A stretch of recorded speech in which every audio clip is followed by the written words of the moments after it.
All right, Connor, we're live for episode 2. Let's go over the college football win totals and let's get it started with the your first pick or your first bet that you had in the college football preview magazine, the Colorado State Rams. Let's hear about it. So I took the over on Colorado State over 4.5. Last year, this was a 3-9 team in the first year of the Jay Norvell era. Jay Norvell came from Nevada in the previous year. This Colorado State team, though, was better than their record indicated. What held them back and ultimately led to a 3-9 year was the offensive line. It was arguably the worst in the country. They allowed the most sack rate. They allowed the largest sack rate in the country at nearly 16%, which is a really bad number. They allowed the most sacks in the country at 59, and it was by far the worst, by far the most allowed sacks. I think it was the most by like 13. Um, I think the next closest was like Kentucky, maybe at 46. So it was by far the worst offensive line in most categories last year.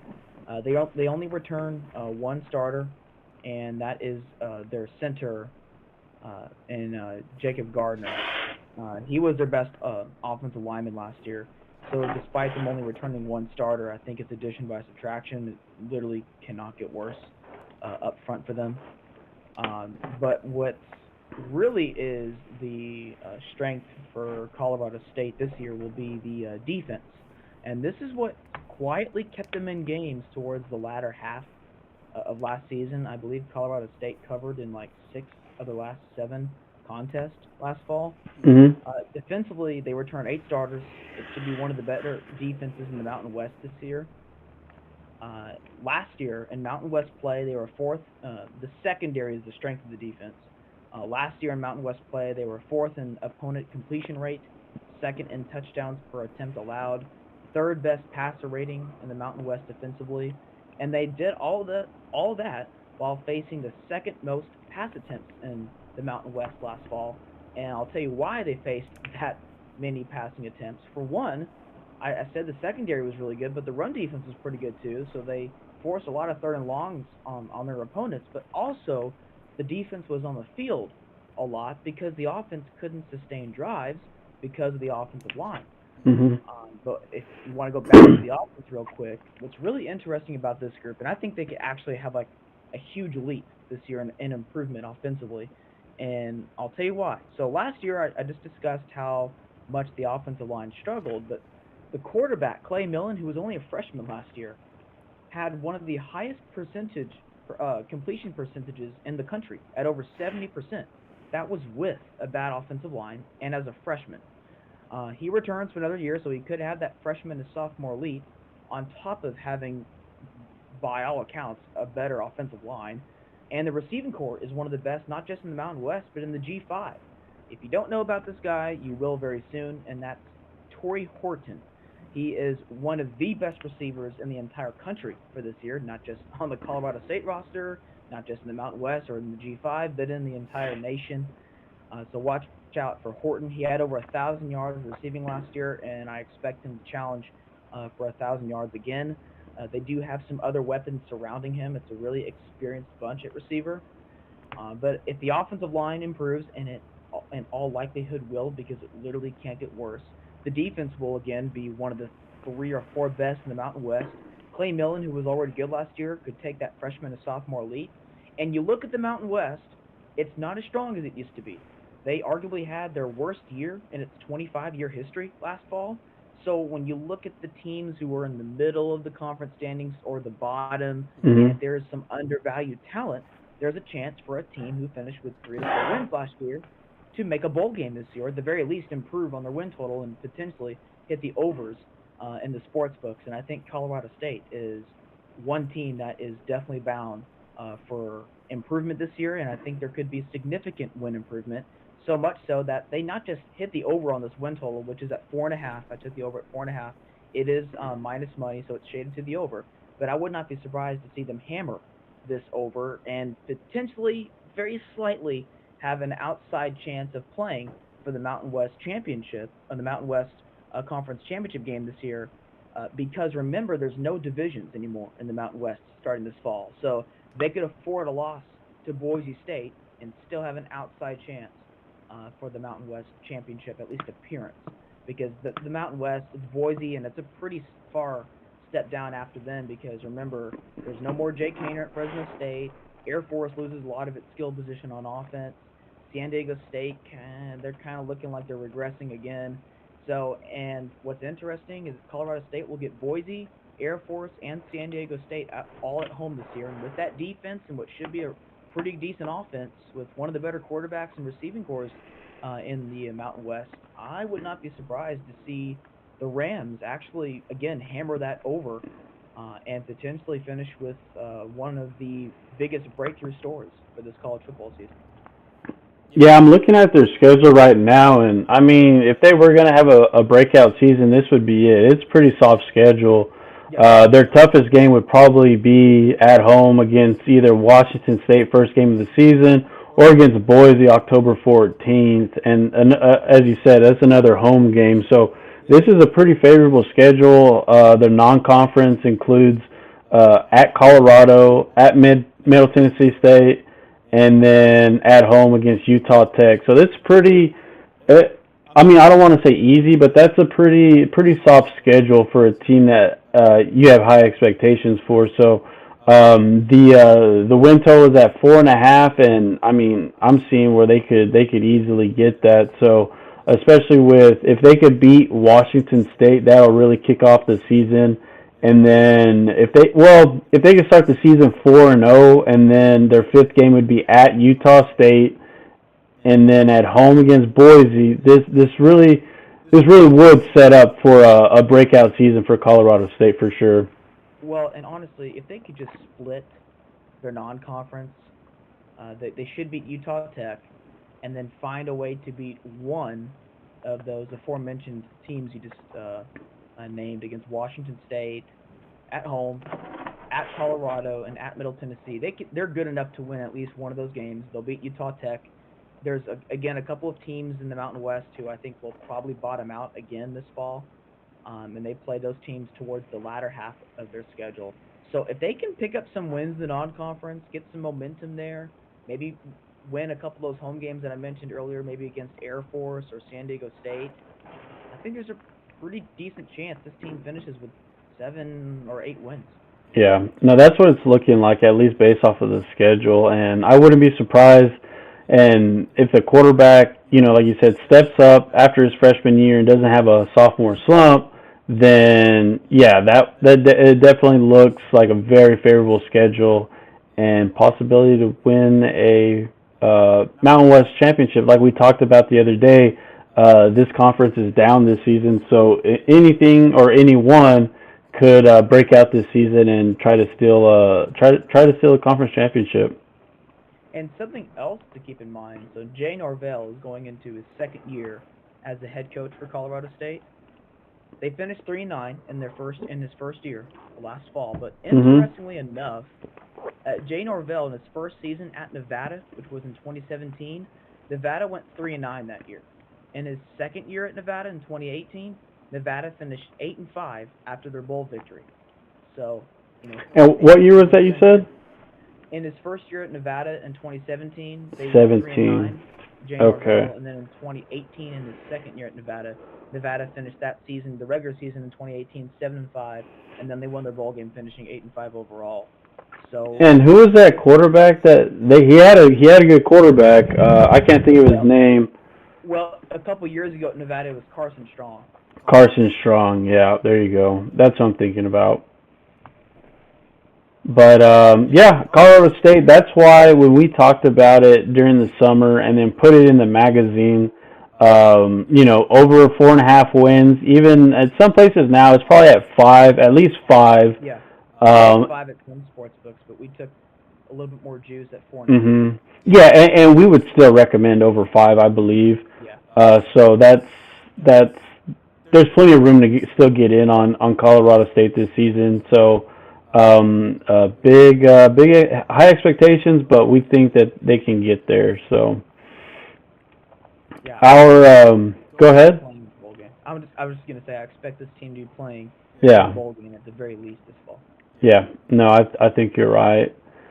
Okay, so our next team is from the Pac-12. Someone we talked a little bit about a couple days ago on our first episode is the Oregon State Beavers out of Corvallis. Let's hear it. So in most preview magazines, not in ours, but in most, what Mhm. you will read about is two things. One, DJ Uiagalelei coming in from Clemson as a transfer quarterback. That's noteworthy. Everyone will talk about that, and so did we. It's very noteworthy, and I'll get back to DJ here in a second. But the other thing that most previews will discuss, and they won't discuss it any further than what I'm about to say, is they'll talk about the guys that they lost from last year, particularly in the back end of in the back end of the defense, that linebacker, and in the secondary.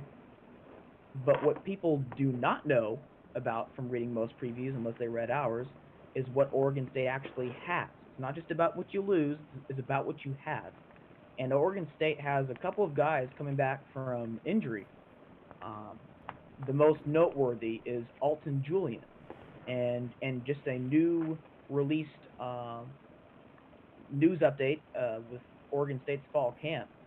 Alton Julian, who was actually the 2 years ago, he was the best defensive back on the team.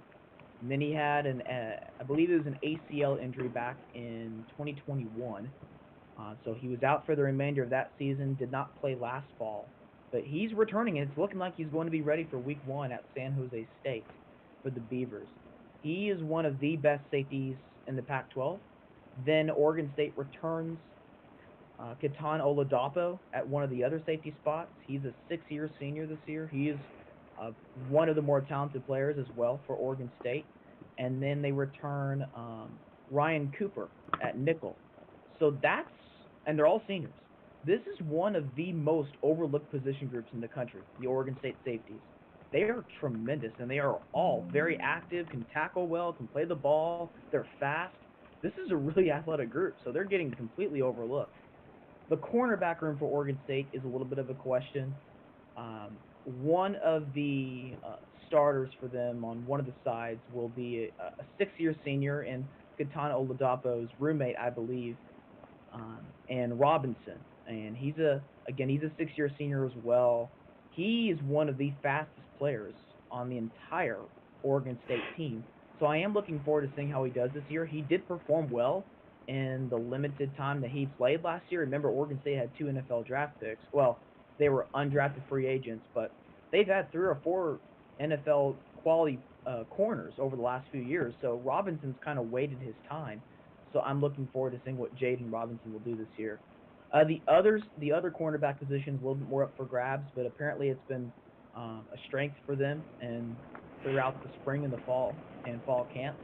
But we'll see how the other corner shakes out. But this is a really good secondary, and the linebackers are going to be more athletic this year.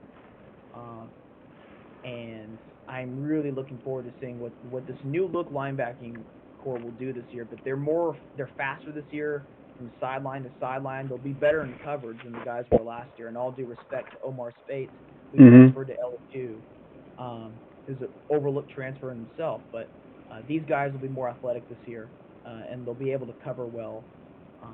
So I look for the Oregon State defense to be just as good as what they were last year from top to bottom. And a lot of that reason is because the defensive line is going to be the best that it's ever been in Corvallis, at least under this coaching staff that's going into their 6th year. They had a lot of continuity in the coaching staff. And this defensive line, they go 3 deep at every position. I'm not sure if they have a lot of NFL upside, but these are really good college players. They're mostly all seniors. They've been in the system now for a few years, and again, they're deep. So an injury or two, it won't really hurt them. They should be able to rush the passer much better this year. The outside linebackers project as a strength for this defense as well. There are a lot of seniors and a lot of upperclassmen. They also got a couple of transfers with a little bit of upside as well. So this is a really good defense from top to bottom, which you're going to read in most previews. I'm sorry, go ahead. What kind of defense does Oregon State run? Do they run a 4-3 defense? Well, last year they ran mostly a 4-2-5. 4-2-5. Okay, so last year they did that, and I think they'll do it again. I would think so, yeah. see, last year they had a ton of depth in their secondary. The starters are going to be really good this year. I do question the depth. Mhm. So that'll be interesting to see. But they do have a ton of defensive linemen and outside linebackers that they feel comfortable with.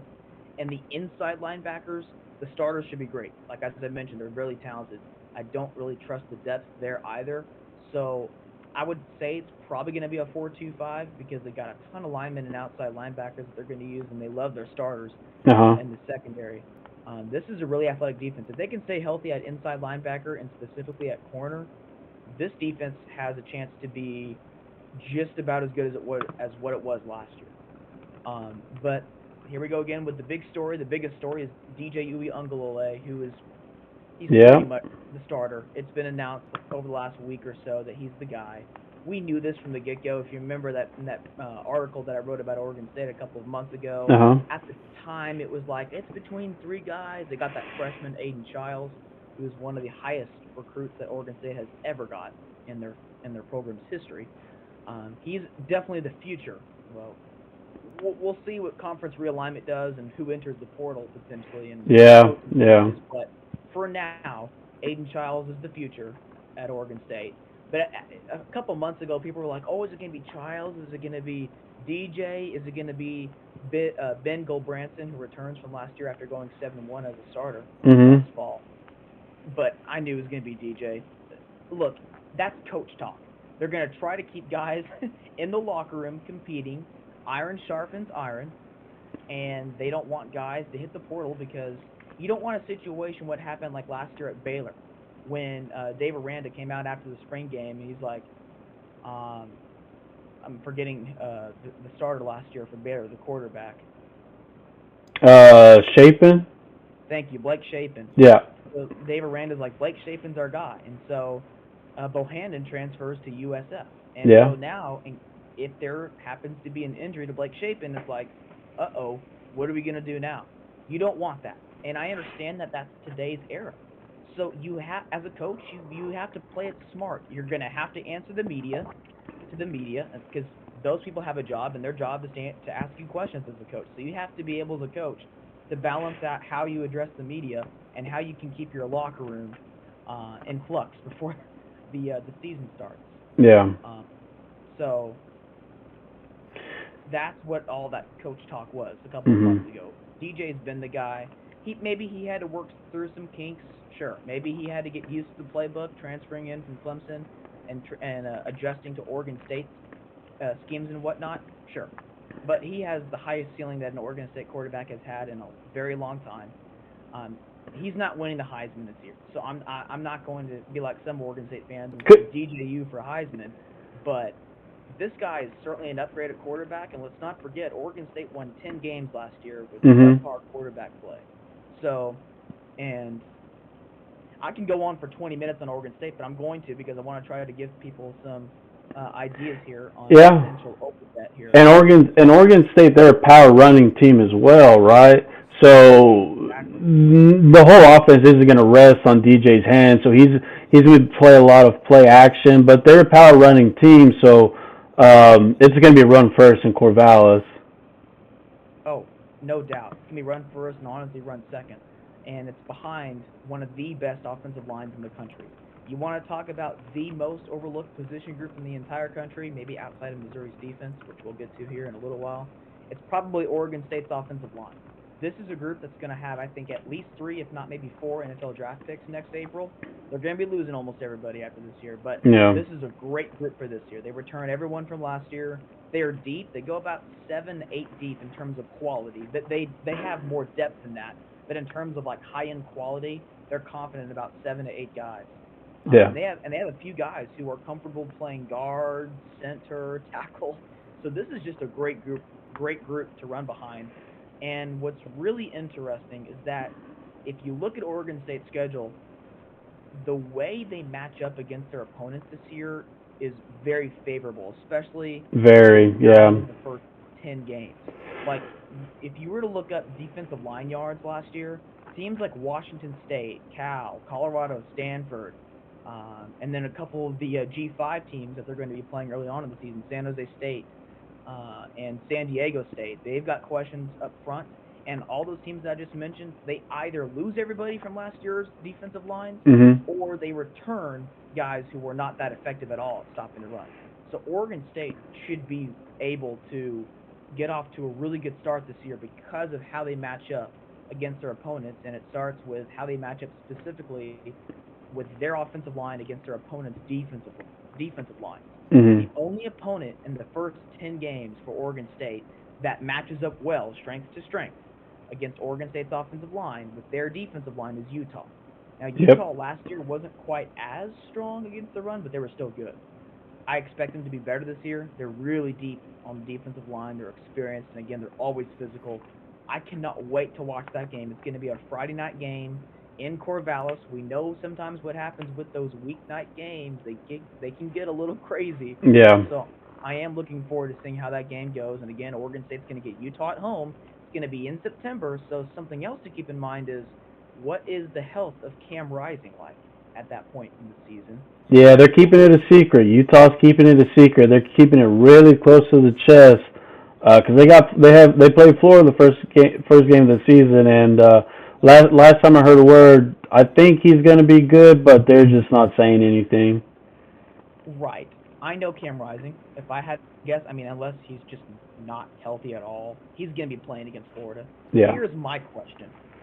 Remember, Cam Rising tore his ACL earlier this year in January, and the way Cam Rising plays, he's not going to be the Cam Rising that we remember in the Pac-12 championship last year in the very first month of this year's season. That's not going to be the Cam Rising we'll see.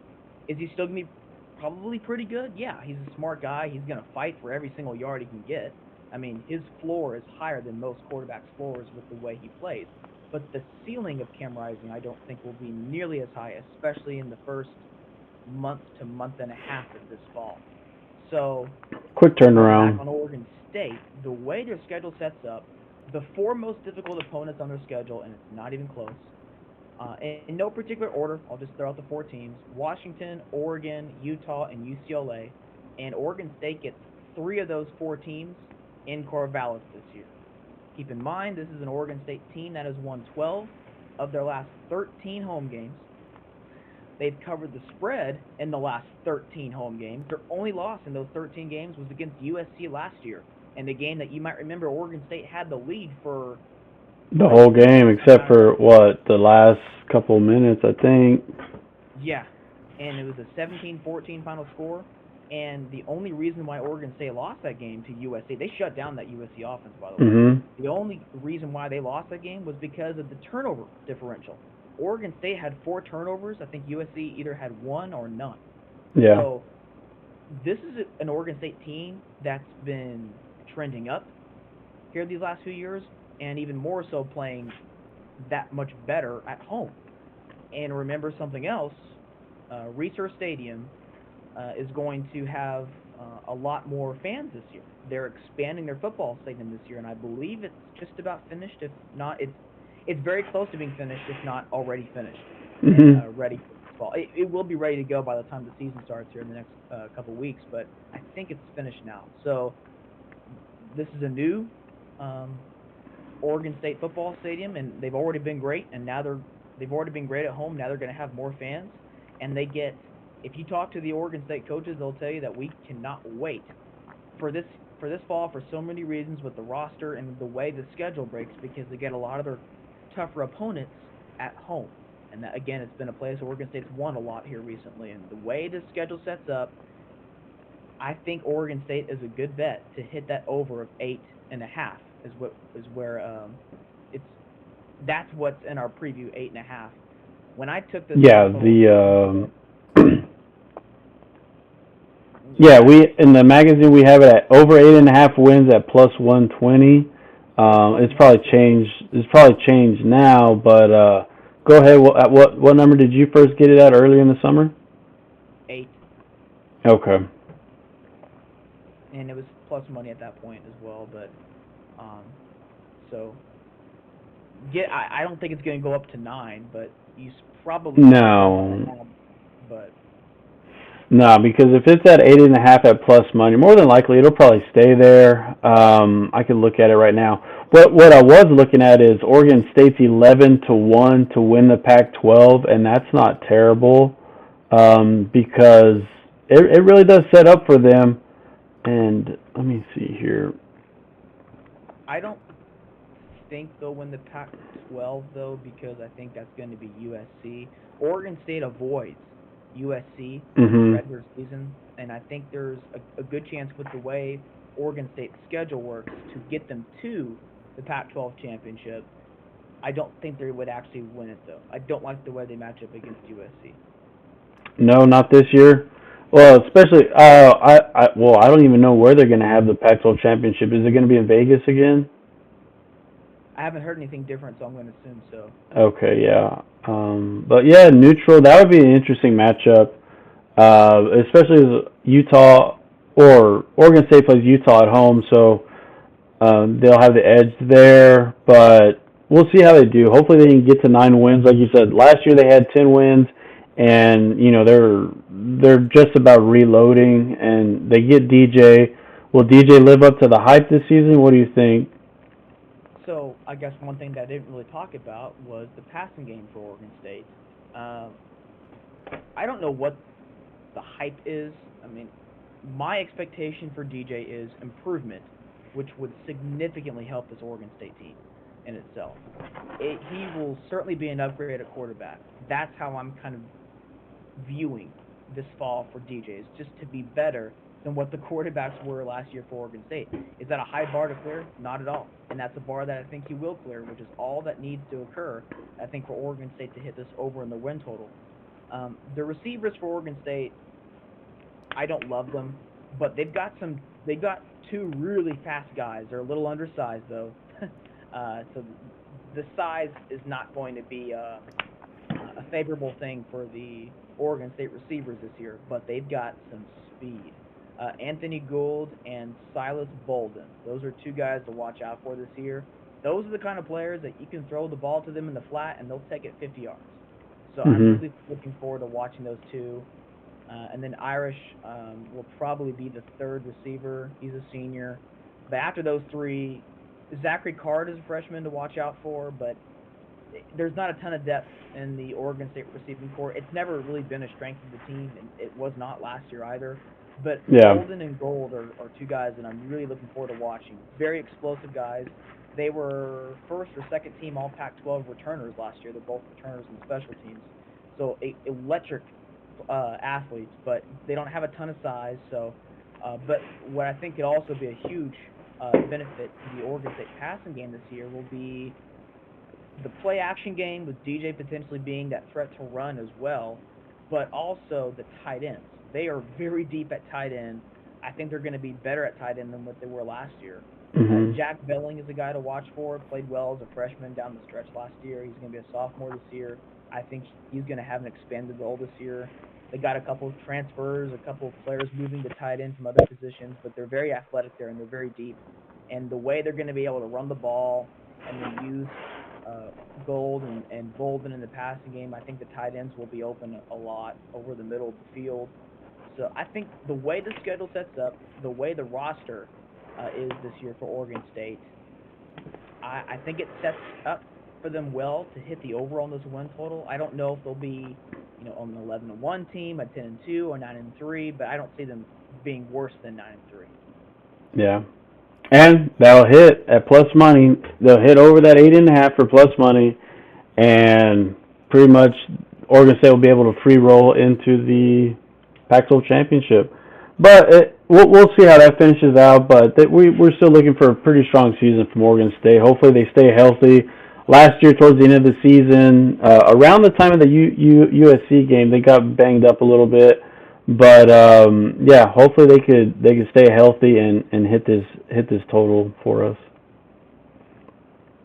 Yeah, I'm looking forward to watching the Beavers, and it kind of has like that one last ride built to it with the future of all of their entire athletic program kind of up in the air right now.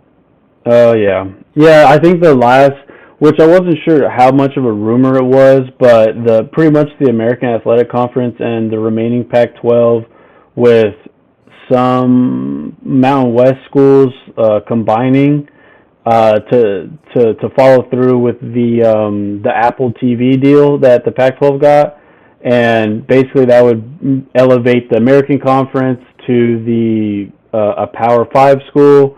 So that was the rumor, which was pretty much the remaining Pac-12 schools, the whole AAC, and then Boise, San Diego State, I believe UNLV, and there may have been another Mountain West school, but we'll see if that happens. It was just a rumor. I won't believe anything until it's official. But with that Apple TV deal and Power 5 status, you never know. It'll be good for schools like UTSA, North Texas, SMU. So we'll see if it happens or not.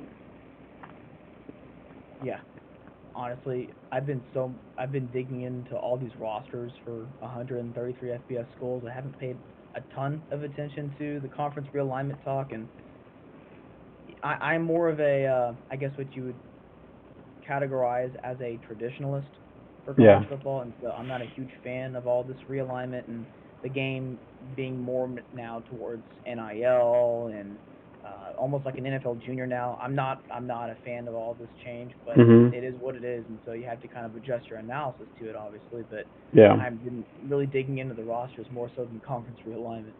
Yeah, no, I hear you. Okay, let's go to the next team, and that is one of your favorite teams this season, and that's going to be the Mighty Red Raiders from Texas Tech. Let's hear it.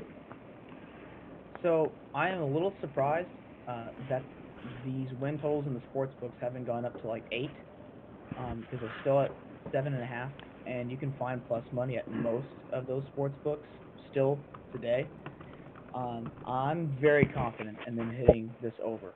I think the Texas Tech Red Raiders are the second most talented team in the Big 12 for this fall, after only Texas. Okay. I think they're going to have several NFL draft picks next April, and this Texas Tech team is basically all seniors.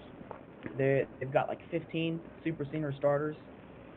They got Tyler Shuck at quarterback, and if Tyler Shuck can stay healthy, and that's kind of the caveat here, but if he can stay healthy, I think this Texas Tech team has a ceiling of a Big 12 championship game and a New Year's Six Bowl appearance. The floor, though, I think is higher than most people would assume the floor would be for the Red Raiders. I think their floor is 8-4, and that's if Tyler Shuck is kind of banged up throughout the year. Maybe they lose at home in a couple of games, like to Oregon, to either K-State or TCU, lose at Texas, maybe get upset on the road against Kansas or Baylor. That's the floor. But the floor, I still think they're hitting this over. I just think they're so talented this year. So I think one position group that's really getting overlooked for Tech, their offense probably won't be overlooked. Maybe Shuck might be a little bit because he's been banged up, hasn't played a ton. But the defense for Texas Tech, I actually think will be legit this year. That's breaking news for a lot of people because they're never good there. I think they'll be legit on defense this year. Maybe not elite, but I think they're going to be difference makers. I'll start with what I think could be actually an elite position group, which is the defensive line for Texas Tech, and I just made a post about this on my college football Instagram page a couple hours ago. This Texas Tech defensive front is going to get pressure on opposing teams and quarterbacks this year. They're going to create havoc. Start with a defensive end who I think will be a total breakthrough player this year in Miles Cole.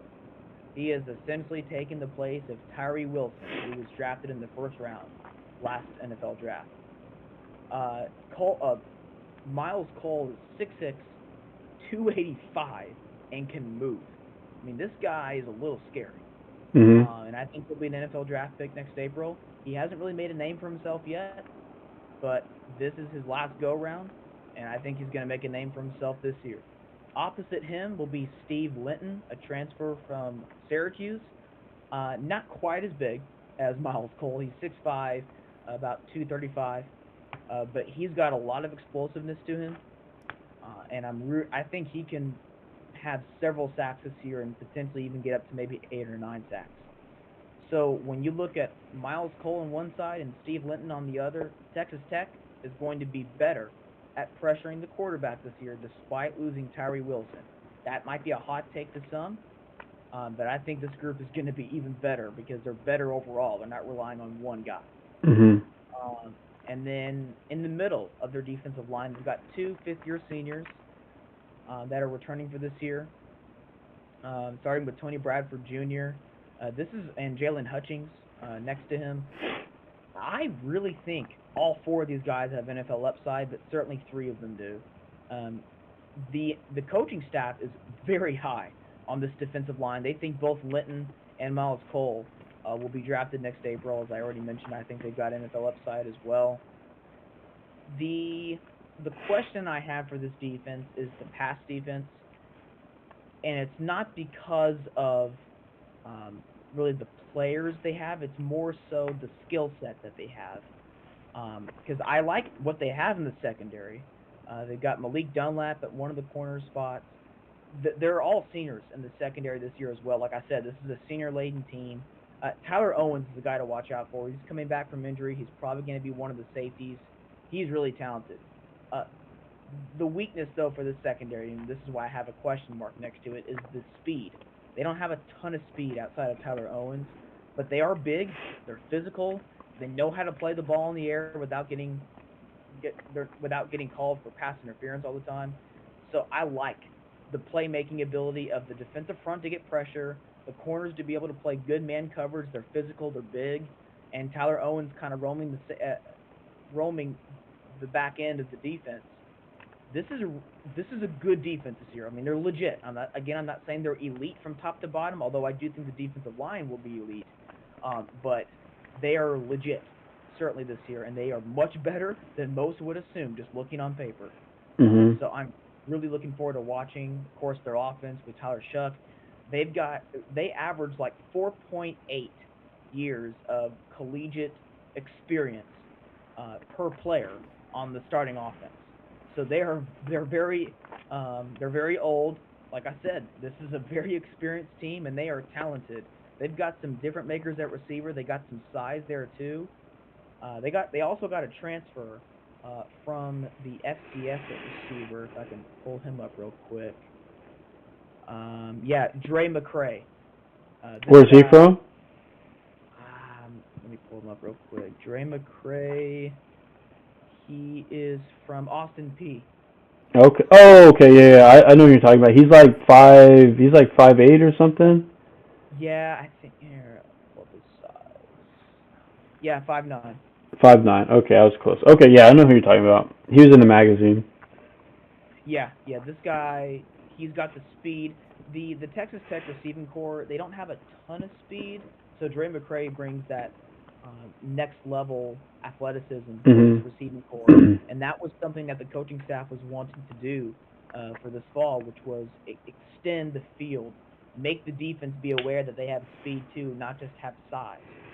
But this is a really good receiving core, mostly seniors. The offensive line, I love the interior of the offensive line. They should be able to get a decent push for the run game in short yardage situations. I do worry, though, a little bit about the offensive tackles. They did struggle throughout the spring and fall camp. A lot of that has to do, though, with the defensive line for Tech. But the offensive tackles were an issue last year. So we'll see if they can make a little bit of an improvement there with another year of experience. That's my one question outside of, I guess, of Tyler Shuck's health is the offensive tackles. So that's something to watch for, is how the offensive tackles pass block and if Tyler Shuck can stay healthy throughout the season. If those two things can be shored up at least to a decent degree to where Tyler Shuck is not running for his life all the time, this is going to be a really good team, not just a pretty good team who could hit the over. So obviously I'm confident with the over at 7.5 at plus money.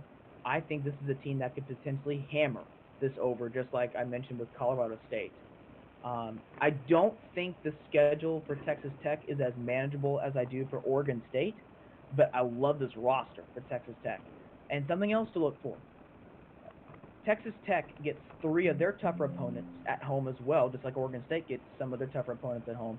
Texas Tech gets Oregon, Kansas State, and TCU all in Lubbock this fall. And what's noteworthy is I mentioned that Tech defensive line. They're going to be really good this year against that inexperienced offensive line for Oregon early in the season. And I think that could be a deciding factor in that game. So, and of course, you got Tyler Shuck going up against his former team in the Oregon Ducks.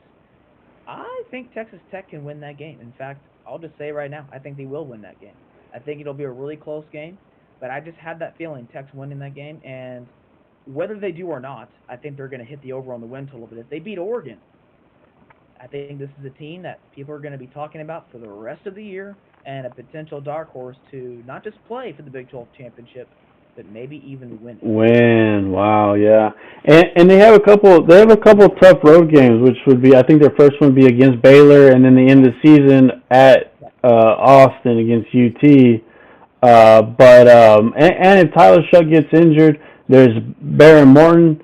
So he was pretty good. I think he had a pretty great season when he had to come in, other than the Baylor game where I think he had about 4 turnovers, maybe more. But yeah, their schedule, we kind of talked about it the other night, but they start off the season at Wyoming, which is the week before the Oregon game in Lubbock. So that could be a little testy. We'll see. They should win, but you know, this will be a 6:30 game in Laramie. House will be rocking. First game of the season, so that'll be nice.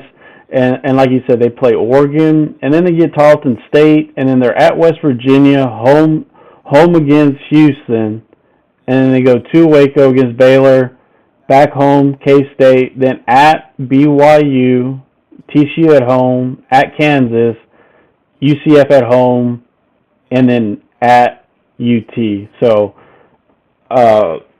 it looks like they can definitely get the over on the win total. Big 12 championship. They're going to have to win some road games to try to get that top 2 spot. And the main reason being is we talked about how easy Oklahoma's schedule sets up for them this season. Yeah. If I was really hoping that OU and Texas Tech would play this year, I didn't care where they play. I just wanted them to play. Yeah. Because I think Tech will beat them head-to-head. But, right, like you just said, with that schedule for Oklahoma, just based on the odds, if you were to simulate this college football season several times, more times than not, Texas and Oklahoma are going to be playing in Arlington in the first weekend in December for the Big 12 championship. There's going to be a few simulations in there when potentially Texas Tech slides into the Big 12 championship game. Mm-hmm. Maybe either Texas disappoints or Oklahoma doesn't figure out some of their questions on the roster and loses a couple of games that they shouldn't. Yeah, no, I agree. And Baylor doesn't get talked about. Oklahoma State doesn't get talked about. When that happens, they usually have good seasons. So, I mean, the Big 12 is a stacked conference, however you want to put it. Like, even when Kansas is going to put out a tough team, you know the conference is going to be stacked. And then you have Cincinnati, which I'm not high on this season, but Houston, you know, it depends on the quarterback situation. We'll see. BYU, same thing, going to have a new quarterback. And then UCF, John Reese Plumlee. UCF is probably going to have a pretty strong team, even for Big 12 standards. So Big 12 is definitely stacked, and whoever makes it to the Big 12 championship and wins it, they're definitely going to have to earn it, and more than likely they'll get a spot in the college football playoff. So you do think the Big 12 will make the college football playoff this year? I think so, because right now, how I think it'll shape up is you'll either have Florida State or Clemson, because their schedules will get them there, and whoever wins out, I think, will get there. Or any ACC school, right? Maybe North Carolina, which if they only lose 1 or 2 games, they could very easily get into the playoff if they win the ACC. So you have an ACC school, I think, definitely gets in. And then I have a Big 12 school, and then you're going to have a Big 10 school because they don't play anybody, right? And then an SEC school is going to either be LSU, Georgia, and then maybe a dark horse, which is very doubtful. And then you have the Pac-12. I know you think a Pac-12 team is going to get in, which I think one will. So it'll more than likely be between the ACC and the Pac-12. Because like I said, the Big 12, their schedule or their teams are so strong. I think they'll get a team in, and then it'll be between an ACC or a Pac-12 school. Is the way I think it's going to shape up. What about you? I question of whether or not the Pac-12 or Big 12 can get in. I do have that suspicion that USC will probably find a way to get there, but they're going to be winning some 41 to 38, 45 to 42 kind of No games in the defense. second half of Yeah. the schedule. Well, and that second half of USC's schedule is a gauntlet, so I think they're going to be needing to win some close games in there. They probably will. Lincoln Riley normally finds a way to win those games. Now, I don't think they'll win when they get to the play. If they get to the playoff, I don't think they'll win, but No. they could get there. Could. But I do worry about the Pac-12 and the Big 12 not getting to the playoff because you mentioned that those conferences, for the most part, have a ton of depth. Like they're really good from top to at least middle. Mhm. My concern, and I agree with you, but my concern about that is they might beat up on each other, especially the Pac-12. Yeah. Because I think you're going to have five Pac-12 teams who are ranked in the top 15 in the after the first half of the season, so mid to late October. I think we're going to see a handful of Pac-12 teams very high in the last week or two of the AP poll, potentially the Mhm. first week of college football playoff rankings. But then November hits, and you got Washington and USC and Oregon State and Oregon, and Utah. All five of those teams' schedules really get tough late in the season. So that's something to watch out for because, again, you're going to have some Pac-12 and I think probably a couple of Big 12 teams in New Year's Six Bowls. No doubt about it. I like Oh it. yeah, it's going to be stacked. Yeah. Yeah, those conferences are better than what they're normally going to be this year, I think. I do agree with that. But because of that round robin kind of thing where they're beating up on each other, everyone has 1 and 2 losses just in conference play alone, I still question on whether or not, maybe outside of USC, if any team from those two conferences can make the college football playoff. The ACC, like you mentioned with Florida State and Clemson schedules, I totally agree. I think there's a pretty good chance one of those two make the college football playoff. I think the SEC could have at least one. They'll have at least one team in the playoff. Yeah, just at least one. Yeah. And same thing with the Big Ten, because the Big Ten East, because I think you're going to have three ultra talented teams with Michigan, Ohio State, and Penn State. Mhm. There is a small chance where Penn State might disappoint and go like 8-4 or 9-3, and I think that's a relatively small chance. There's an outside chance maybe Ohio State finishes 10-2 if they don't figure out the offensive tackle situation, if the quarterbacks aren't great from the start. But that's like their floors. So I expect the Big Ten East to be one of the best divisions in all of college football this year with potentially 3 top 10 teams. Yeah. Yeah, no, I agree. And going back to the SEC, they have a good chance to get in multiple teams. A lot of it's going to depend on how LSU season shakes out. They'll have, the non-conference game against Florida State. That's pretty. I forget who else they have in the non-conference. I know one pretty like FCS school before they play Alabama. And then Alabama, I'm not expecting them to be, to win the SEC, beat Georgia, or maybe even LSU. But and like we talked about the other night, Auburn, you never know, they could sneak in. A&M, I don't really have high expectations for them, but yeah, the SEC will at least get one school in. But there's going to be a lot of top teams to where I think the non-conference or strength of schedule in general may play in this season, just because there should be so many top teams from at least like those 4 or 5 the Power Five conferences. So I think strength of schedule is going to weigh in a lot if it comes down to it at the end of the year. No doubt.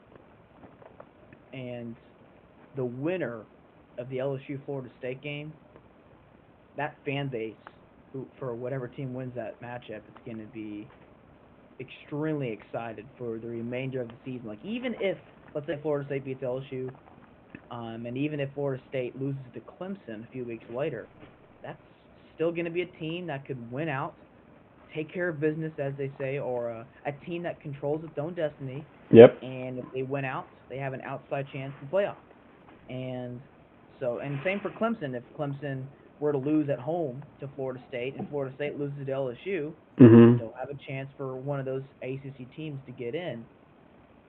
So I think there's a lot on the line for that LSU Florida State game. It's huge game. It's huge. Yeah, especially for FSU though, because I think with LSU, you're an SEC team, so let's say LSU loses to Florida State, they lose another game in conference, draw any conference game you want, but they get to the SEC championship and they win it. I don't care. Well, I mean, you're not going to have an 8-4 team playing in the SEC championship. Yeah. Maybe have a 9-3 team at worst, like we saw with last year with LSU. But as long as they don't have more than 2 losses, if an SEC team wins, or whoever wins the SEC championship with 2 or less losses, they are getting into the playoffs. They are not leaving out the SEC champion unless they have like 3 or 4 losses. Yeah, no, that would be, yeah, unless, yeah, I mean that would be, it would, yeah, that would take like a miracle for like an SEC school not to get in if they have, yeah, because Georgia, honestly, like there's really no competition. Tennessee maybe, and I don't know. I mean, maybe Tennessee could get through there, but I mean that's a big if though. But really, Georgia just doesn't have any competition in their division. I'm sorry, but they just don't. No, they really don't. Um, and I guess this is our transition maybe into the next win total bet for the team that I think might give Georgia one of their toughest games of the season. Yeah, let's go ahead and hear it for the Missouri Tigers. Yeah, I think people are sleeping on Missouri, and I know that's an overly used term, sleeping, but so I just used a very popular term there. So, but that's what people are doing with Missouri this year. They're sleeping on them. This is a very talented team. This defense for Missouri this year is the most overlooked position group in the country. Like they are elite. They are flat out elite, and people are overlooking them, looking at Missouri like, yeah, they might be able to get to a bowl game, but nothing more. Like every person that I've seen, except for maybe us, um, has taken the under on Missouri at 6.5, and it's because of what Missouri's schedule is, and it is difficult. But it's almost like they're just already downplaying Missouri, like they're just shading them already or fading Missouri, and they're just assuming that they're going to be one of the worst teams in the SEC without even looking at this roster. This defense from Missouri is going to be, again, it's going to be elite this year. It's special. This defense has the chance to be the best in its school's history. They already put that on themselves. They have very high expectations internally for this defense this year. I'm going to go ahead and tell you all this right now. So this defense, I think, will have at least 5 NFL draft picks next April. At least 5. Unless there's some kind of unforeseen injury for some of these guys. Start with up front, Darius Robinson. He moves from defensive tackle to defensive end. This guy is going to put up some stats this year. This guy's a monster. Nobody wants to go up against him, except for maybe a couple of Georgia offensive linemen. That'd be strength on strength there. The rest of the defensive line projects as a strength, especially on the interior. But this will be one of the better defensive lines, especially against the run in the SEC, and with Darius Robinson bringing a really good pass rush. The linebackers are going to be a strength as well. Chad Bailey and Tyron Hopper, this is a really good group. Those two guys are as good as you can get for a 1-2 punch at linebacker. They will be flying all over the field. Tyron Hopper has a ton of NFL upside, and Chad Bailey is a really good college player, great college player with some NFL upside as well. If that's not enough for y'all, the strength of the entire Missouri team this year is the secondary, the defensive secondary. The cornerback tandem is as good as it gets in the country. They were one of the best cornerback tandems that you didn't hear about last year. I'm pulling up their names here, and hopefully I pronounced them correctly. And then the safeties are really good tacklers. They've got like 9 senior starters on this defense, so they have put these high expectations on themselves. But they are going to live up to it. I'm telling y'all right now. Chris Abrams-Drain and Ennis Rakestraw Jr. are the corners for Missouri. They're going to be one of the best in the country at PBUs. They are really good at playing the ball. They're really active. They could get better at forcing turnovers with interceptions, but at the very least, they're really good with PBUs. They're all really good tacklers. Those safeties, they are tremendous tacklers. And those guys are Joseph Charleston, and then Jalen Carlisle, and then you got Dalen Carnell, who's one of the only non-seniors on this defense. He's perhaps one of the more talented players on this defense. The nickelback, Dalen Carnell. He's going to be a sophomore this year, but he's got really good upside, as I just mentioned. This defense is good from top to bottom. They've got depth. They go too deep at every position. They are special this year, John, and I think people are completely overlooking it. Yeah, and I just looked at their schedule, and they have pretty much every single game at home that matters, except for the Georgia game. They have LSU at home. They have Kansas State at home. They play Memphis, and that's a neutral. I think they play in the old St. Louis Rams Stadium. I'm not too sure. I think that's what that is. As well. Yep, and then they play at Kentucky, which Kentucky, we'll see. We'll see what they have. That could be a tough one. But they have South Carolina at home, at Georgia, Tennessee at home, Florida at home, and then they play at Arkansas after Thanksgiving, last game of the season. So that's a rivalry game. So yeah, I mean the schedule sets up for them, and like you said, let's see here. What's the win total? 6.5. 6.5 at plus money. And let's see here. They start South Dakota. That should be a win. They should beat Middle Tennessee at home. K-State. Should they beat K-State? Probably, just because it's a home game. But that's not an easy win. Kansas State for sure. It's not. No, but I'll tell you this: Missouri has a ton more upside than this year's Kansas State team does. Yeah. Yeah, and the main thing is with Kansas State, they have Will Howard, and if some of the receivers develop for the Wildcats, like they could be a pretty tough team as long as they have a quarterback, something that they're not used to having. I think they could. They're going to be a tough opponent. For Missouri, it's not going to be an easy game. Memphis, we talked about Memphis. They have a quarterback. They have an offense. But Missouri has a defense, so if Missouri can play defense and score some points, they'll have a good shot to beat Memphis, and they should beat them. They'll have the talent, and then they play Vanderbilt, and then they really get into the SEC schedule with LSU, Kentucky, South Carolina, etc. The ones that we just talked about. So it's definitely a tough schedule after the Vanderbilt game, but if they could win, what is that, three or four of those games, then yeah, they'll definitely be in good shape to hit that over and finish it off and have a great season. Yeah, I think this Missouri team has the upside to finish 10-2. I really do. But 10-2, wow, yeah, that's basically a perfect season for them, pretty much. I mean, that's losing to Georgia and then losing to LSU, Tennessee, Arkansas, Kentucky, somebody else, obviously. But a 10-2 season, if you ask Drinkowitz, like, hey, 10-2, he'd be like, yeah, I mean, what more can you ask for, right? And that wouldn't put them in the SEC championship unless they beat Georgia, more than likely. There would be a scenario where they beat Georgia and then Georgia loses to like Tennessee, or there's different situations to where Missouri could sneak into the SEC championship, but they would have to beat Georgia. And last year they showed that they could do it. They lost on a last second field goal, so I mean at least it's possible. But they'll be on the road this year. Yeah, I mean they were beating Georgia for about 85 to 90% of that game last year, and then Georgia pulled it out in the fourth quarter. But that was by far, not even close, the most difficult game for Georgia in last year's regular season, before obviously the Ohio State game in the final playoff. I mentioned, though, that's the upside from Missouri. That's like their ceiling. Now, I think the floor from Missouri is better than people think. I think the floor is like 7-5 because I just think they're that talented.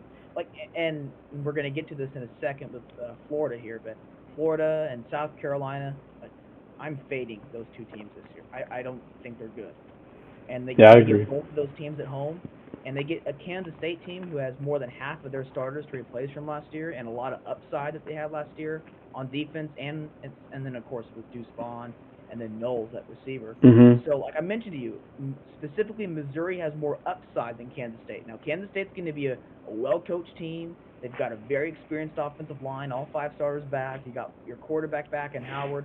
They're going to be a fine team, a good team. Yeah. I don't think they have the upside that Missouri has. And Missouri No, no.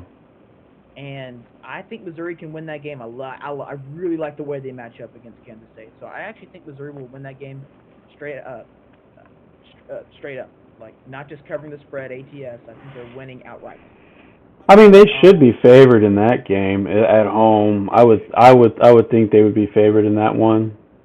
I it's probably going to be like a 1 or a 2 point spread. So whoever's favored, it's not going to be by much. It's basically probably going to be a pick 'em game right Yeah. around that. But I think Missouri has really good chance of winning that game. Like I just mentioned, I think they'll beat South Carolina and Florida at home. They'll with the K-State win, especially if they were to win that, they'll finish undefeated in the non-conference, and then beat Vanderbilt, and that's 7 wins right there. And then of those other 5 games, and those are 5 difficult games, and I'm about to mention, at Kentucky, at Arkansas, at Georgia, and then home against LSU and Tennessee. Most likely is probably 1-4. There is though they have that upside to finish 2-3 and finish 8-4, 9-3, and a potential top 25 team that not many people are talking about. Yeah. No, I think that their defense is that strong. Of course, they're gonna have to score points as well. Especially in the SEC, like you have a defense, but that's why they couldn't beat Georgia last year. I don't even think they scored a touchdown. I think they were all field goals, if I'm remembering correctly. 1 touchdown and 5 field goals. Okay, so one touchdown. So, I mean, and that's what Alabama and Nick Saban finally eventually learned is like you can have the best team in the country, but you're gonna have to open up the offense. You're gonna have to score some touchdowns through the air, and that's when he brought in Lane Kiffin. And yeah, but they're gonna have to score some touchdowns. They have the defense, but it looks the schedule looks. I mean, it doesn't get any better really. Tough game at Georgia. We'll see how good Kentucky is. They got Leary coming in from North Carolina State, but Kentucky also lost a lot of their weapons, so we'll see how that goes. But Missouri should have a good season, so I agree with you, and they should definitely hit this win total over as well. Well, Kentucky actually did pretty good in the portal, and they returned their top 3 receivers from last year, and they get Devin Leary from NC State. So I think Kentucky will be a more challenging game for Missouri, and it's coming off that LSU game. So Oh, play definitely. Kentucky on the road. It's going to be a tough game. Now Missouri definitely can win it, but if they played Kentucky at home, I'm like, yeah, I feel more confident. But it's on the road right after that LSU game. Yeah, that'd be tough. Yeah, it's a difficult spot. If I'm not mistaken, I think there is a bye week for Missouri after that Kentucky game. Let's see here.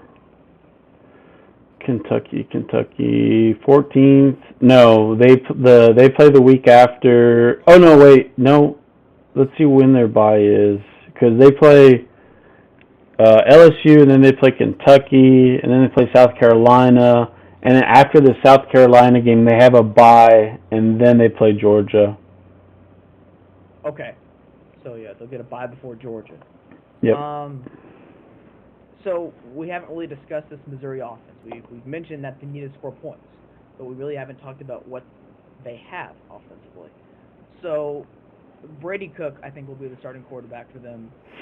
He was playing like most of last season with an injury in his throwing shoulder, so he was banged up for most of the season, and that's why he kind of struggled, especially in the first half, and then started playing better in the second half for 2 reasons. One, the schedule got a little bit easier in the back half of the season for Missouri, but second of all, he was beginning to be healthier as a starting quarterback.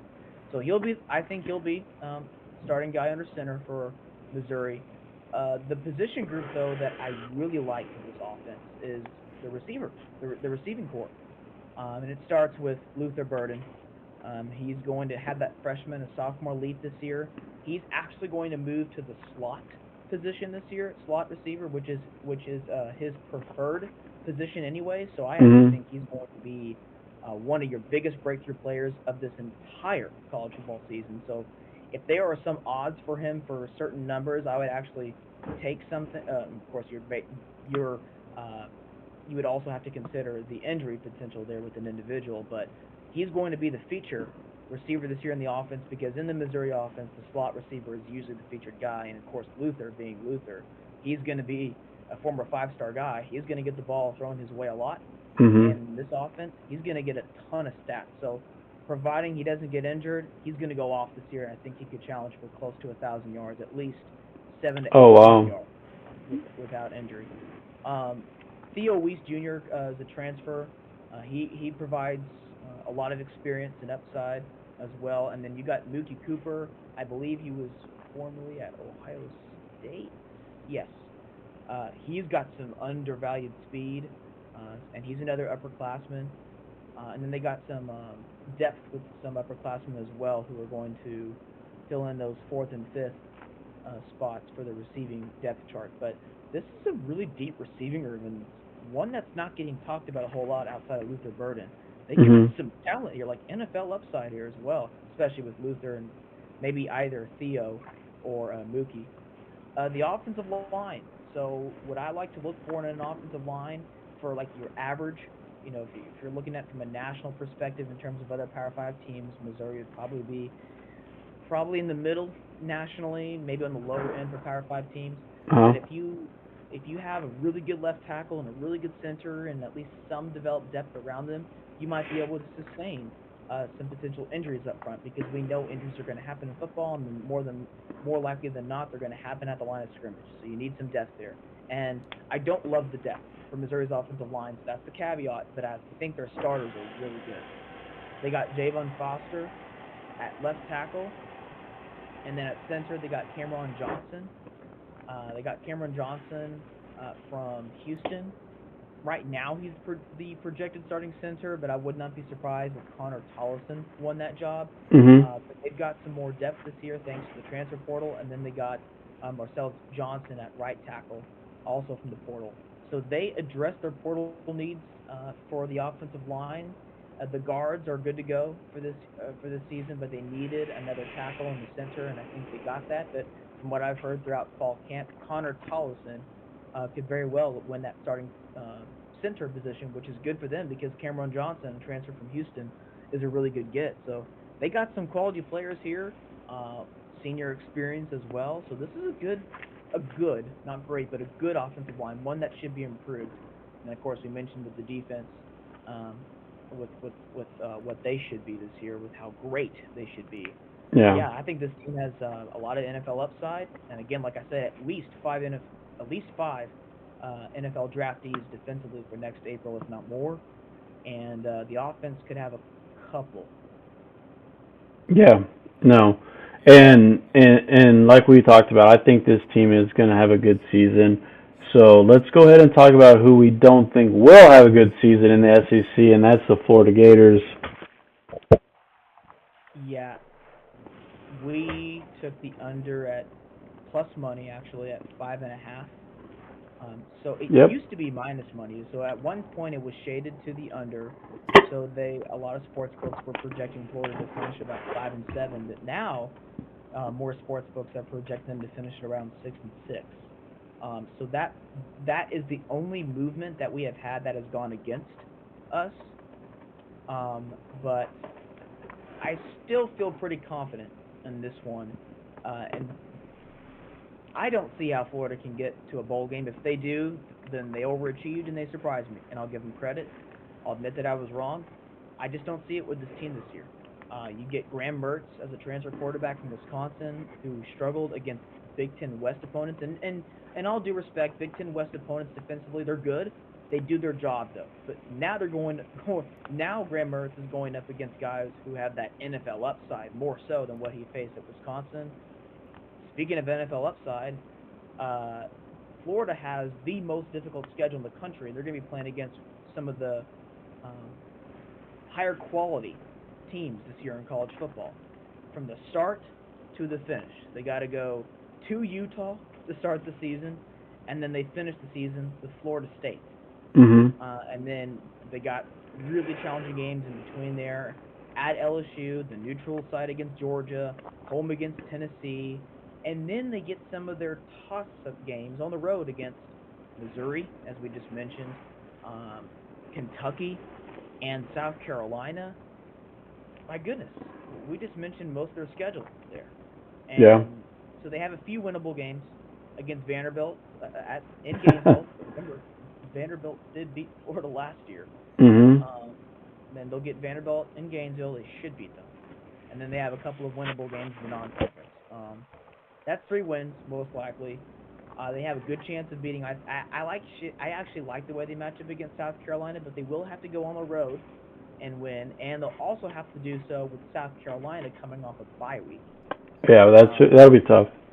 It will be tough, for sure. And then they play Arkansas at home, and it should be noted that Arkansas will be coming off a bye week as well, and that's going to be the week right after Florida plays against Georgia. And remember, Georgia's obviously a physical team. So is Arkansas. They've got Rocket Sanders back at running back, and then they've got KJ Jefferson at quarterback. So that's going to be a team that wants to run the ball. So Florida is going to be going up against a physical team in Georgia, and right afterwards, playing in Gainesville at least, they'll be playing against another physical team in Arkansas, and Arkansas is going to be coming off a bye week. So the 2 most likely out after Vanderbilt SEC wins, in my opinion, for Florida or against South Carolina and Arkansas, and both of those teams are going to be coming off of bye weeks. So overall, I see Florida finishing 5-7, not 6-6. But because of the high variance of the SEC East, that's why I'm saying they might finish 5-7 instead of like 4-8. I mean, 4-8 is certainly a possibility, but I think 5-7 is more likely. Yeah. I think they'll go. I think they'll go under as well. 5.5 wins. It seems low, but whenever you're starting the season with Graham Mertz at quarterback, he was terrible in the Big Ten. Now it's a very big step up in competition in the SEC. It'll be tough. It'll be tough for Florida, and like you said, if they prove us wrong, hey, tip your hat, move on. But I just don't really see it this season. Right, and I'll say this: if they do get to 6-6, I seriously doubt they go 7-5. But if they finish 6-6, that means probably at least one of these things happened, if not maybe 2. So the first thing you have to consider is if they get to 6 wins, that means they beat like either Utah or Florida State or Tennessee. Because I don't see them beating Missouri on the road, and I don't see them beating LSU or Georgia. So maybe Cam Rising's health is still up in the air. He doesn't play much, or if at all. And if he does play, he's not looking that good. And so Florida wins like 17-14 at Utah. Or Tennessee just completely disappoints this season, and so Florida beats them in the swamp. Or Florida State disappoints this year, and Florida gets to a bowl game because they beat their rival, who at that point in the season was not as motivated as Florida was for that game. And again, that game will be in Gainesville as well. So that's a potential path to 6-6, but a lot would have to happen there for Florida. Or there's this other option, and I seriously doubt the second one happens. I doubt the first one happens as well, but this other option is even less likely to occur, in my opinion. But this would be another potential path for Florida to finish 6-6, which would be Florida wins like all of their one-score games. So all the games that could have been either a win or a loss ended up as a win, and then Florida lost like all their other games decisively. So something that is noteworthy, and I think I talked about this in the Florida article discussing their difficult schedule, was that Billy Napier has been good in one-score games throughout his career. I think he's got like a 19-6 overall record in one-score games. So that's noteworthy. So what's also noteworthy is Florida, the guys that they got to the portal were like bigger guys on the offensive and defensive line. So it looks like Florida wants to try to play in a phone booth and try to hide their deficiencies, so to speak, and just try to increase their chances of winning, keep the game close, and have a puncher's chance in the fourth quarter to find a way to win. They'll have the running backs to do it. They do have the running backs to do it.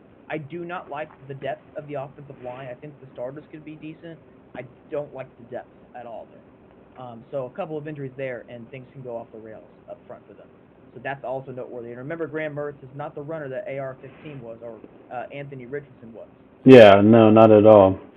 And that's one of the reasons why Florida was able to run the ball so well last year. So it's going to be noteworthy because everyone's going to be loading the box to stop the Florida running game, because that will be their only strength offensively this year. Because the passing game, they don't really have any proven receivers outside of Ricky Pearsall, and then of course with Graham Mertz back there, it's pretty questionable to say the least for the passing game for the Gators. But if Florida gets to 6-6, like I mentioned, maybe there's the health thing with Cam Rising, Tennessee doesn't pan out, Florida State's not as motivated as Florida is with the rivalry, or Florida wins like all their one-score games.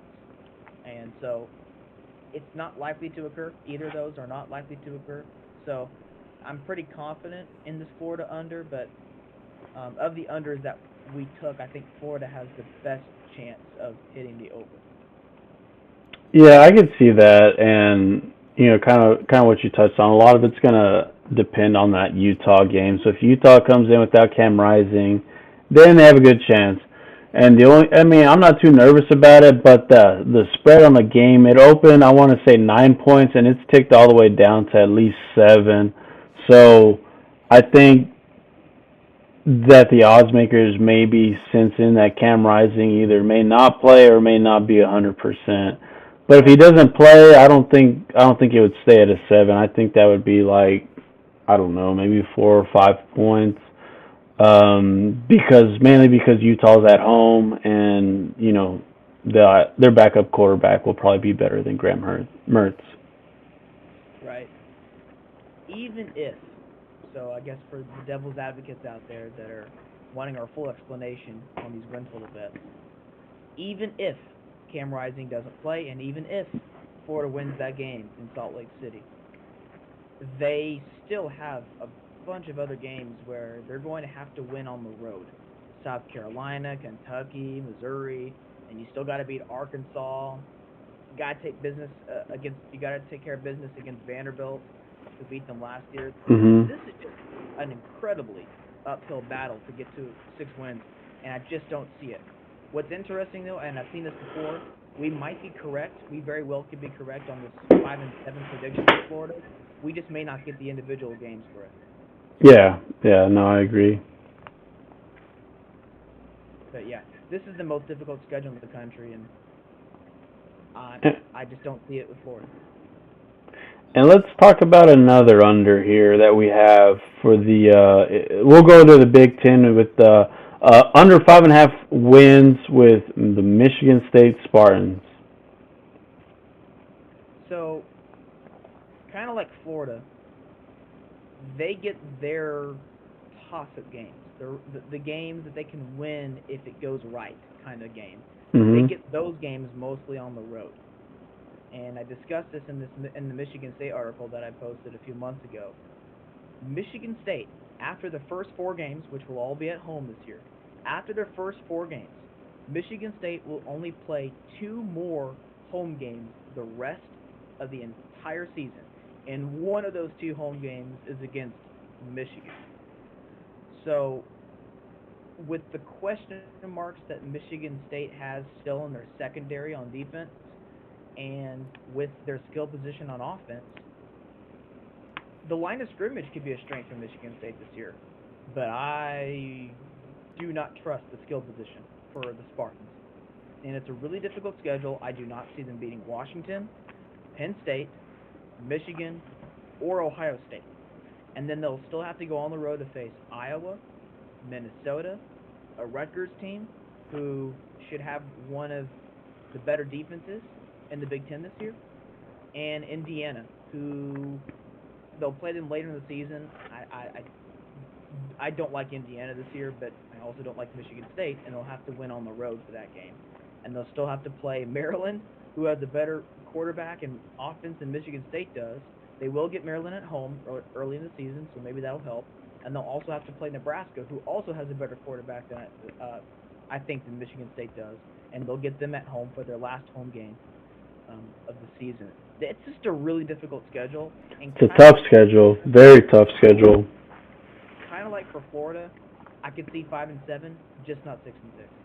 Yeah, it's a tough schedule. Like you said, even their home games are against the toughest competition, and their road games are even tough too. So they're gonna have to do a lot to string together 6 wins. So yeah, I agree. I'm surprised that they put this number at 5.5 wins. It's something that I would have thought would have been a little bit shorter, and it may be now. But I'm not sure. It's probably still at 5.5. But yeah, I just don't see it with Michigan State. They lost a lot of talent, and they don't have much talent compared to the rest of the Big Ten. Yeah, and to answer your question, or to respond to that statement about the win total for them, there are other sports books with 4.5 out there, which I Oh. think is the more accurate one, and I would not want to bet over or under on that one. Mhm. But under 5.5, it's shaded to the under. So this one is, again, like I said, the Florida uh, win total bet for us is the only one that's not shaded um, in our direction that we're leaning towards. Mhm. When we first took the Missouri, we offered the plus money, obviously, but there are now other sports books out there with minus money to the over. So now more sports books are probably seeing what we're seeing from Missouri. Yeah. But yeah, as of now, ones that have changed, the sports books that have changed, only one has changed against us, which is the Florida one. So, but Michigan State, yeah, it's going to be difficult for them to accumulate 6 wins. Again, 5-7 could very well be their final record, but I would not be shocked if they actually went 4-8 as well. Yeah. No, it's a tough schedule for sure, and I don't. It's gonna be a battle, uphill battle for them. Every almost every game is tough. Yeah, yep. And the most likely wins, obviously, Central Michigan and Richmond to start the year for Yeah. them. After that, I would say at Indiana. I just don't think Indiana has what it takes this year. After that, probably either at Rutgers or home against Nebraska, um, and then home against Maryland. But after those first three that I mentioned, with Central Michigan, Richmond, and at Indiana, there's no other game where I can look at it and say, yeah, I can confidently say they're going to win that game. No, Yeah. I'm sure they're going to find a way to win a game or two elsewhere. Maybe it's Nebraska, maybe it's Maryland, maybe it's Rutgers, but they're not going to go. I just don't see them getting to 6 wins. Yeah. I agree. Let's let's get the last Power 5 school in, which is Boston College Eagles. Let's hear about them. So this is more based on what their opponents are not, rather than what Boston College is. Mhm. Um, Boston College quietly has one of the more manageable schedules in the entire Power Five for this year. I'll look at it real quick. I believe they avoid Clemson, and they get Florida State at home, and they avoid North Carolina too, I believe. But their non-conference is very manageable. They should be undefeated in the non-conference. They'll get UConn at home this year. I know UConn's been kind of a trendy pick for like a sleeper team this year, but Mhm. remember UConn got a lot of teams at the right time last year. They got Liberty when they knew their head coach was leaving. They got Yep. Boston College at home when they were having terrible issues with their offensive line and quarterback issues at the time. They still only beat them by 10. It's not like they beat them by 28. Yeah. Um, they got, I can't remember correctly what else about UConn. I would have to pull them up. Um, so I'll go ahead and do that. But Boston College should be undefeated in the non-conference, and they get some manageable home games as well in the ACC. And it's the ACC after Florida State and Clemson. It's a little bit of a step down. Maybe you got some upside with North Carolina, Louisville's schedule. Duke has some quality, but I think Duke last year could be what Boston College is like for this year. Duke last Okay. year was uh, a little bit of an undervalued team, had some pretty decent individuals, And they had first year coach, so a new vibe. That's not what Boston College is this year, but they had a very manageable schedule. And so not only do they hit the over the win total, they hammer it. I mean, they I think they had an over under of like 3.5 or 4 to begin with Mhm. last year, and they win 9 games, including the bowl game against UCF. Now I don't think Boston College will end up winning 9 games this year, but they had over under of 5.5. I would at least expect Boston College, whose coaching staff does feel the pressure to at least make a bowl game this year with that schedule, and with what will only be a better offensive line and better quarterback play. Emmett Moorhead will be the starting quarterback. He played well down the stretch last year. Mhm. You might remember Boston College beat NC State on the road late in the year. Yeah. Uh, they played better down the stretch. They played decent against Duke as well. So I think this BC team will get to a bowl game, maybe even finish 7-5. Yeah, and I'm looking at their schedule, and they start off with Northern Illinois at home, Holy Cross at home, and then, like you said, they play Florida State at home, but again, it's going to be Florida State, and then they go on the road at Louisville, and then home against Virginia, which I think we both are very down on Virginia right now. So that is a very winnable game. So that could get them right there to 3 wins if they lose to Louisville on the road. And then they play at Army, at Georgia Tech. I would hope they could split that game, or split those games, get a win either at Army or at Georgia Tech. And they get UConn at home, which is good. And at Syracuse, Virginia Tech at home, Pitt at home, or Pitt on the road, and then Miami at home. So if they win against Northern Illinois, Holy Cross, and beat Virginia, that's 3 wins right there. So if they can beat UConn, either Georgia Tech or Army, they would just be looking for one more win against Syracuse, Virginia Tech, Pitt, and Miami. So I think it's very possible. And then also I thought this was a plus number, but it's minus 115. I still think that I'd rather bet the over with Boston College than take the under with them with that schedule. Yeah, and it's shaded to the over for a reason. That schedule's pretty manageable. And Boston College was, if they didn't have so many injuries last year, they were better than a 3-9 team. So Mhm. I would expect this team to at least double that win total from last year. Like I said, with an outside chance of finishing with 7 regular season wins. So I mentioned a few seconds ago about UConn's schedule last year, getting Uh huh. wins at the right time. So they beat Central Connecticut from the FCS. They beat one of the worst teams in the FBS with Florida International. But they got Fresno State early in the season when they didn't have Jake Hayner last year, and they only beat them by 5.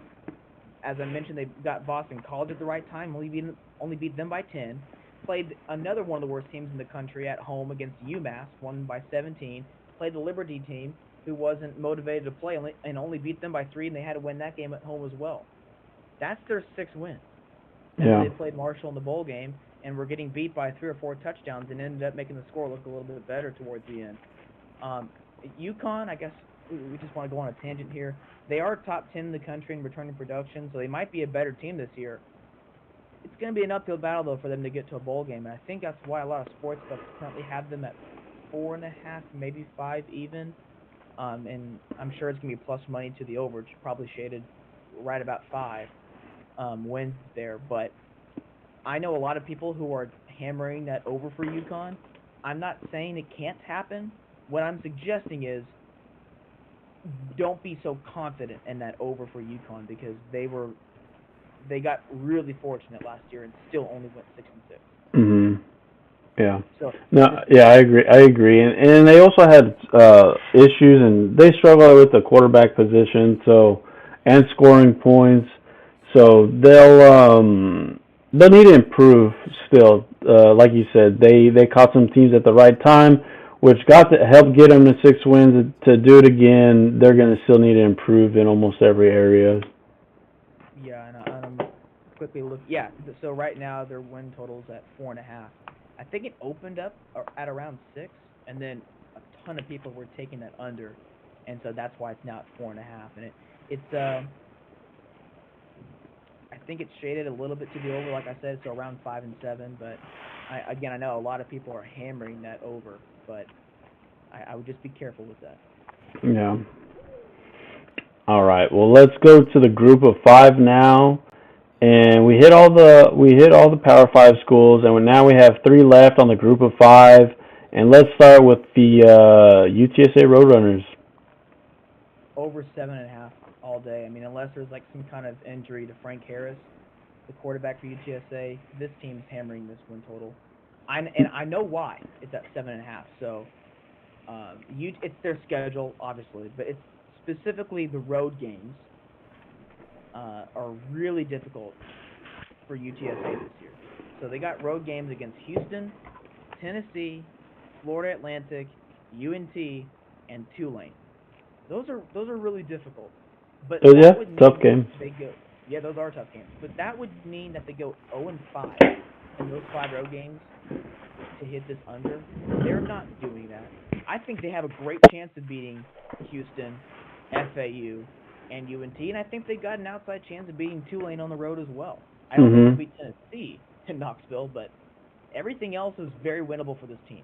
And remember, if you're banking on those one-score games, UTSA has been good in close games the last couple of years, and I don't expect them to all of a sudden just be 0-5 or 1-5 or 1-6 and 1. Yeah.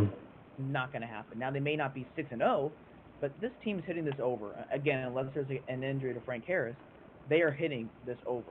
This is one of the most complete teams in the American Athletic for this season, and I know it's their first year, but I would not be shocked to see them actually win the AAC this year in their first year in the conference. But at the very least, they'll hit this over on their win total.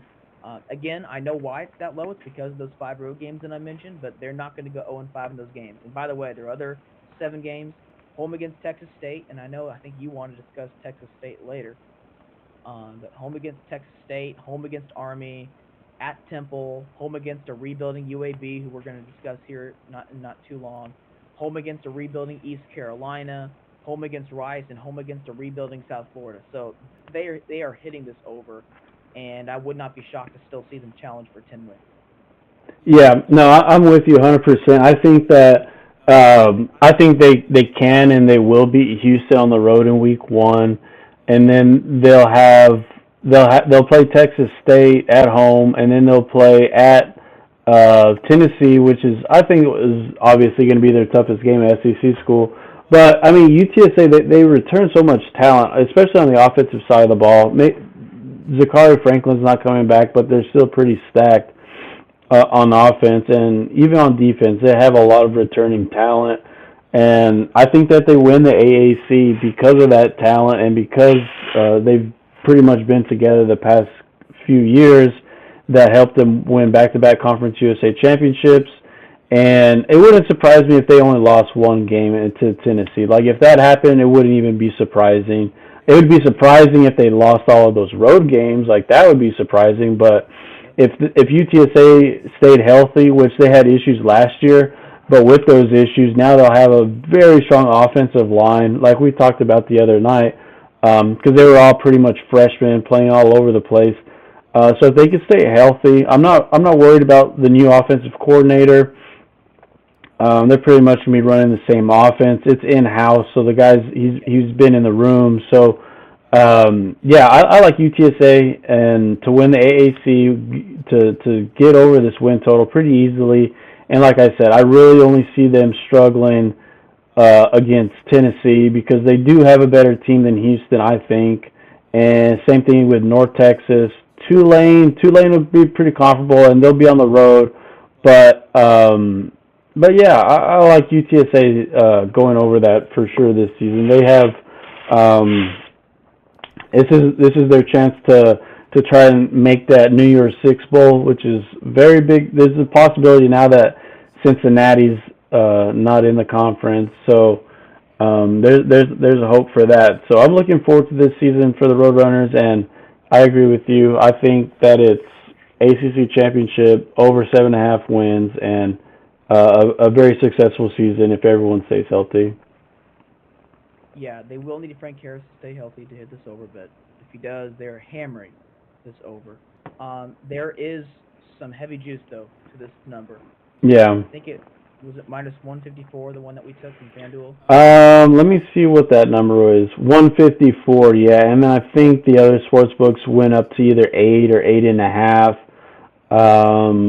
I don't remember, but definitely it's got a lot of juice. But like we said, a lot of injuries would need to happen for that to go under. Because Yeah. I mean, UTSA really didn't show any signs of playing poorly the past couple years, and it's pretty much the same talent. I mean, different people, but they're still pretty strong. So if there's still juice, or if it's 8, I would still go over 8 wins.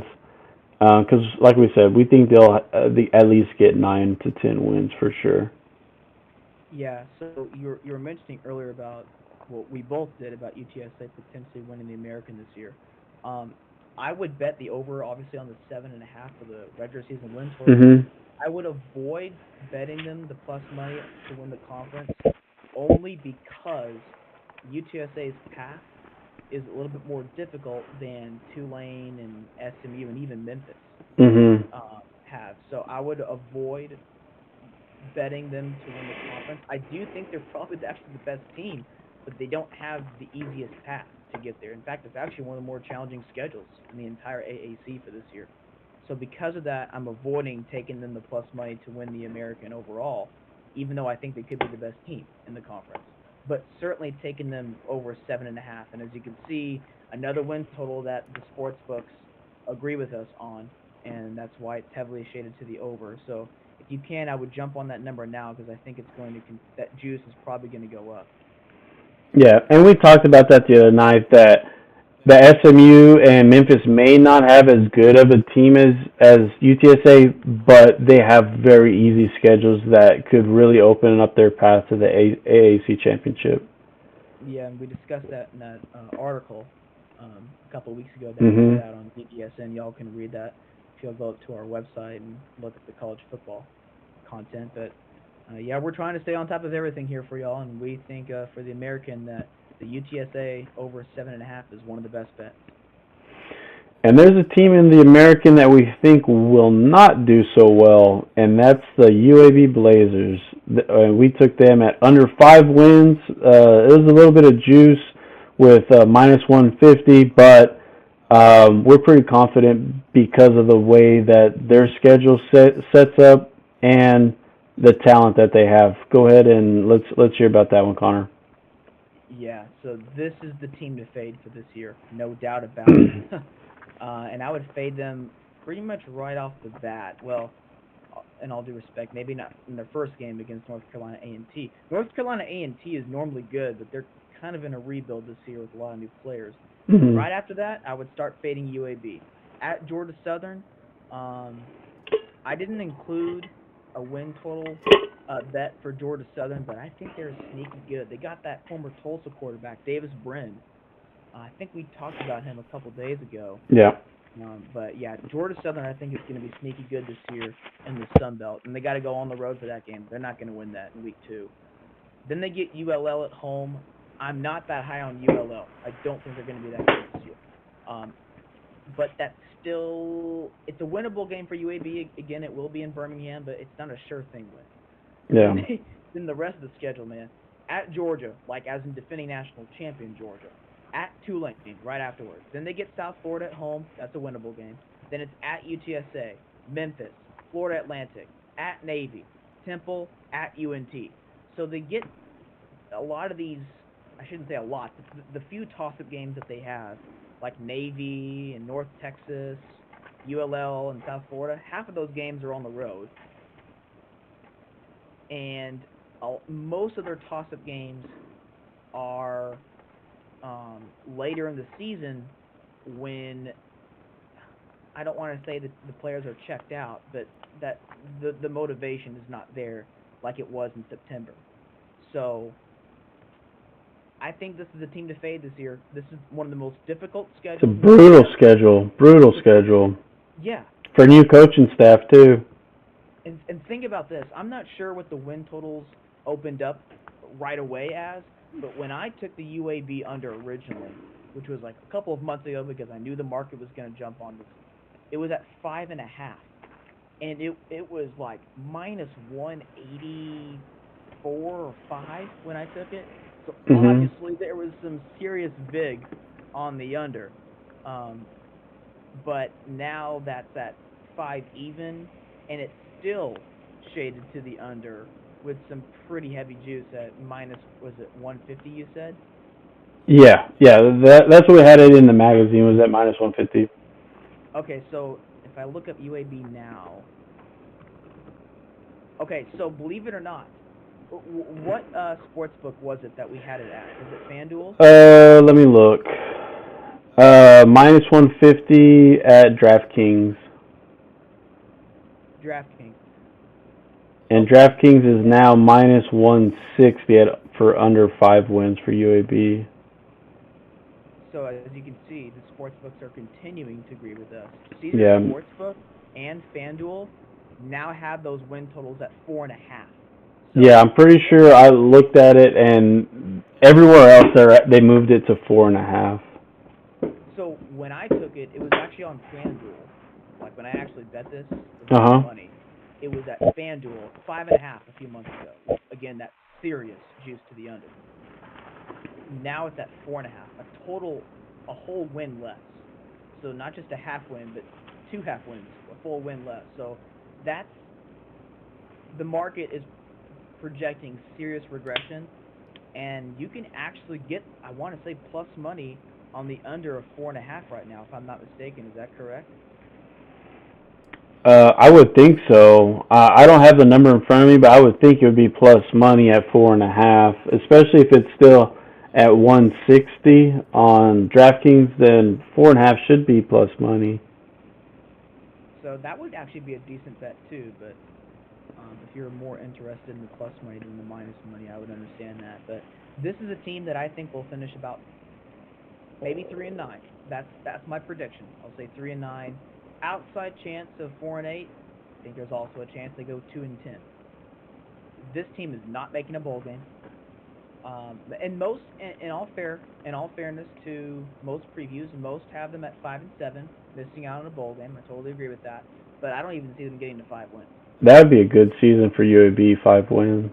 It I mean, would it's a be. new coaching staff, new offense, new quarterback, new running back. I mean, yeah, that wouldn't be a terrible season. 5 wins. It wouldn't be, and it still would not be 6 wins. But for our bet is under 5. They're not getting to 5 wins. I don't I think. don't think so. No.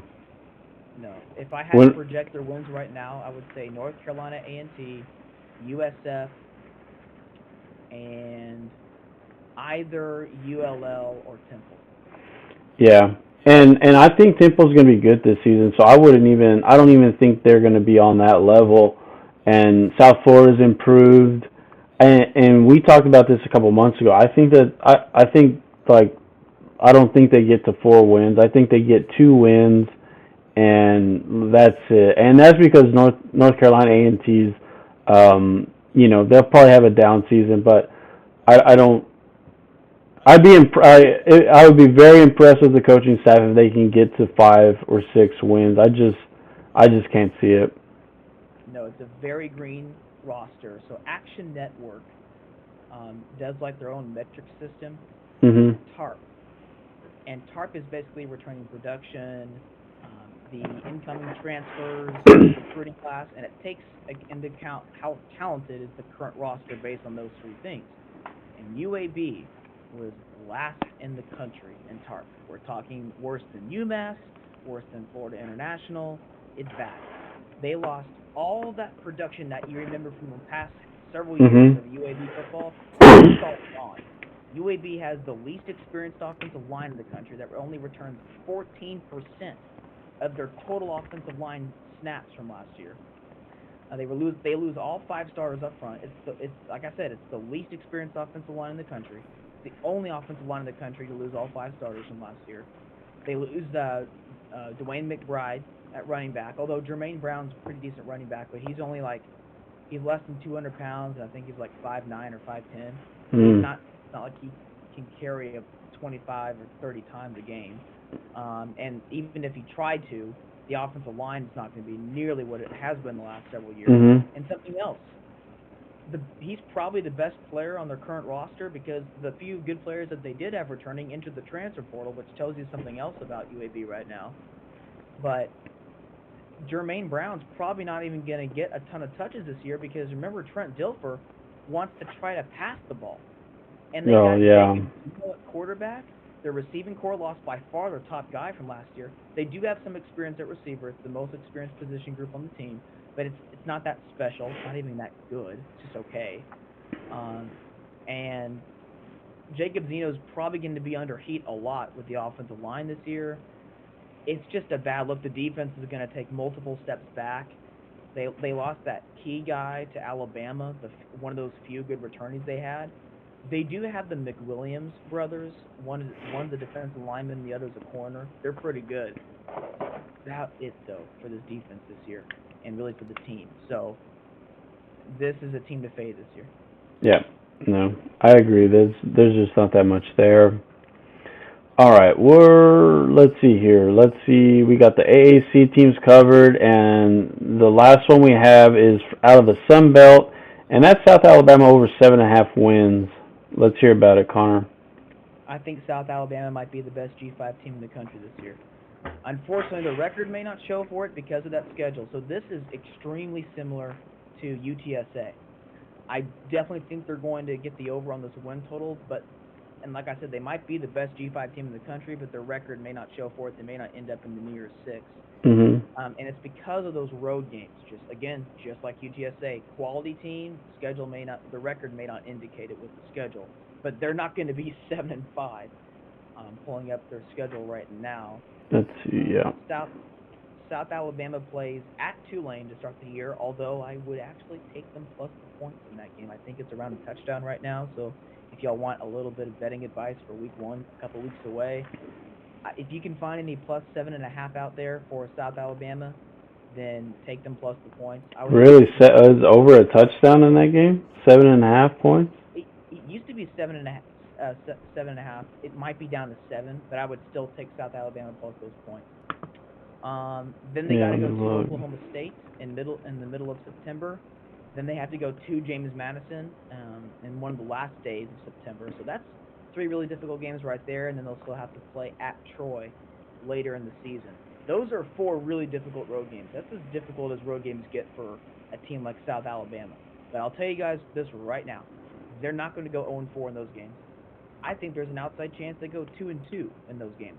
Probably not 3-1 or 4-0, but they're not going to go 0-4 in those games. And then the rest of their games, home against Southeastern Louisiana. And by the way, Southeastern Louisiana, they had some pretty good players last year that transferred to Power 5 schools. So Southeastern Louisiana is not going to be the same this year. They play Central Michigan at home, who's going to struggle with their offense. They play at UL Monroe, who's going to struggle just everywhere this year. Then they kind of get like a little bit of a bye week. Then they get Southern Miss at home. That's a good team to get at home. They get ULL at home after another little mini bye week. Then it's at Troy. Then they get Arkansas State at home and Marshall at home, and then at Texas State to finish the season. So it is a pretty difficult November at Troy, Arkansas State, then Marshall and at Texas State. But this team is not going to go 7-5. They are a senior-laden team, and I think they got a few NFL draft picks as well, especially in the skill position. And I think this team can finish potentially with 9 wins or so. Yeah, no, I'm with you. We talked a lot about them the other day on our first episode. I think they're going to have a strong team, like you said, and yeah, I just look and the spread is Tulane favored by 7 at home. So yeah, I mean, taking the points to South Alabama there, that wouldn't be a terrible idea. So yeah, I would look into that. And yeah, no, I agree with you with their schedule and the Sun Belt. I mean, in my opinion, the Sun Belt's going to be down this year. We kind of talked about that too the other day. So it's not going to be as strong as it was last year, and that just opens it up even more for South Alabama. And if you could look up real quick, did you say South Alabama's odds to win the Sun Belt are at plus 290? 290. That I saw that on DraftKings. That was the other night. Was plus 290. Yeah. I would take that. Yeah, that's not bad because I didn't think it was going to be that high, and it was. So yeah, that wouldn't be a terrible idea either.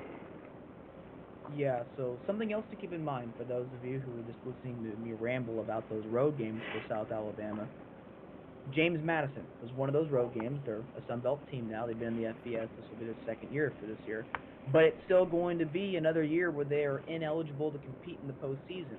Why? I don't know. I don't follow the politics as much as the sport, but I'll tell you this.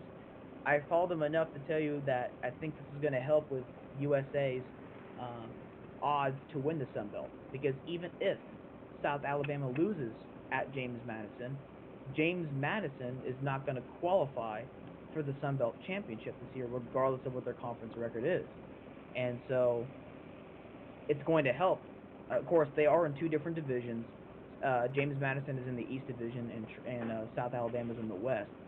But it could help just in case South Alabama loses at James Madison and at Troy. It's just something to keep in mind there with Sun Belt win totals at the end of the year. But watch out for South Alabama to actually go on the road though and beat James Madison and or Troy. I actually think they're good enough to beat Troy straight up on the road this year. Remember, Troy won the Sun Belt last year, but they only beat South Alabama 10-6. And Troy's defense probably won't be quite as good this year. It'll still be really good, but it won't be great like it was last year. Mm-hmm. South Alabama was really good defensively last year, and they might even be better this year. Here's the difference, though. They can play some offense, and I don't know if Troy can. South Alabama's got a really good offense. They've got a couple receivers who they think have really high potential. They got Carter Bradley back at quarterback. They actually have some depth there as well. I think I discussed this a couple of nights ago, but they got Desmond Trotter also as a backup quarterback who was the former starting quarterback. And John, when we're done with all these win totals, I want to go back and briefly mention each one that we go over, and I want to mention a common theme for most of the overs that I took, because there's a common theme for most of them. All right, and what is that common theme? I will keep people enticed, and we'll save that for the end. Oh, you said you're gonna save it for the end. Okay. Yeah. But yeah, All right. I feel confident with South Alabama over 7.5, and let's see. Oh gosh, there is some heavy. What was the juice on it for our preview? Minus 165 over 7.5 wins. Wow. You want to know what that number is now? It's minus 192. 192. They didn't even. I'm surprised they didn't move the number up to at least 8 or something. That's pretty steep. That's a lot of juice. 192. And I mean it's still high. It was still high when we had it down, but now that's like really high. But we still think that they're gonna have a pretty successful season. So same thing that like we talked about with UTSA. And yet again, another win total that the market is moving towards in our favor. Yeah. No, we're definitely looking good on a lot of those. I think, like you said, I think all of them except for I guess like the Florida one was the only one that was different. Yeah, and I'm basically banking on Florida not being able to get to bowl eligibility with that schedule on the roster. Okay, yeah. All right, well, I'll go through a rapid fire on the ones that I have because, one, my headphones are dying, so I'm going to need to get them charged up. So, but we got through the bulk of the win totals and everything that we like. So we'll just keep this one as a win total podcast, Connor. And then I'll go through the rapid fire of what I have in the magazine. And then you could close us out with, what you were wanting to say about the over teams. And then we'll close it out from there. How does that sound? Sounds perfect. All right. So for mine, just quick rapid fire, I have Texas State over 4.5 wins. And we got that on and in the magazine at plus 140. I like G.J. Kinney coming into Texas State. He's bringing in a good amount of talent from the transfer portal, and the talent that's still there in San Marcos, they have enough on the offense and the defensive side, veterans, that I think that because the Sun Belt, like we keep talking about, is pretty open this season. I think that they can get some wins, especially on the road against UL Monroe, probably UL Lafayette. Like those are toss-up games, and with the price at plus 140, I think that it's worth taking with the Texas State Bobcats. I'm pretty high on them this season, and I think that they can get over that and get 5 wins and maybe even make a bowl game this year. I agree with that one. We both mentioned earlier about the Sun Belt not being quite as strong this year, particularly the West Division outside of South Alabama and Troy. So yeah, I think Texas State could surprise some people. Yeah, no, I think so. And another small school that we have going over is the Ohio Bobcats, over 7.5 wins, minus 115, so pretty standard. I think Ohio's going to have a great season. We talked about this a couple of days ago on our conference championship podcast, and we both have Ohio playing in the MAC championship against Toledo. I have Ohio winning that game, getting revenge from last year. I can't remember if you said you thought Ohio was going to win, Connor, or not. I can't remember if you said Toledo or Ohio. My heart tells me Ohio's going to find a way, but it's going to come down to those two, obviously. I don't see anybody else playing for the MAC championship. So. Yeah, no, I agree with what you're saying there, and I think that's how it'll play out too. Ohio just has a high-powered offense. I'm pretty high on them this season, as you could tell, especially in the offensive side of the ball, and they still bring back a lot on defense. But the way it played out last year for the Bobcats is they just, they aired it out, scored a bunch of touchdowns, outscored everyone. So I'm expecting more of the same, and hopefully they could do that against San Diego State in the first game of the season, and they get a win there. That'll be nice. They'll be underdogs. I think they were getting 4 points, and I think it's all the way down to +3 for Ohio. But I like the Bobcats to get an upset on the road there against San Diego State. I totally agree with you. And the win total first opened up for Ohio at 6 or 6.5, with like heavy juice to the over. To the over, I would, yeah. It was actually once like at 6 or 6.5. So now that it's at, did you say 7 or 7.5?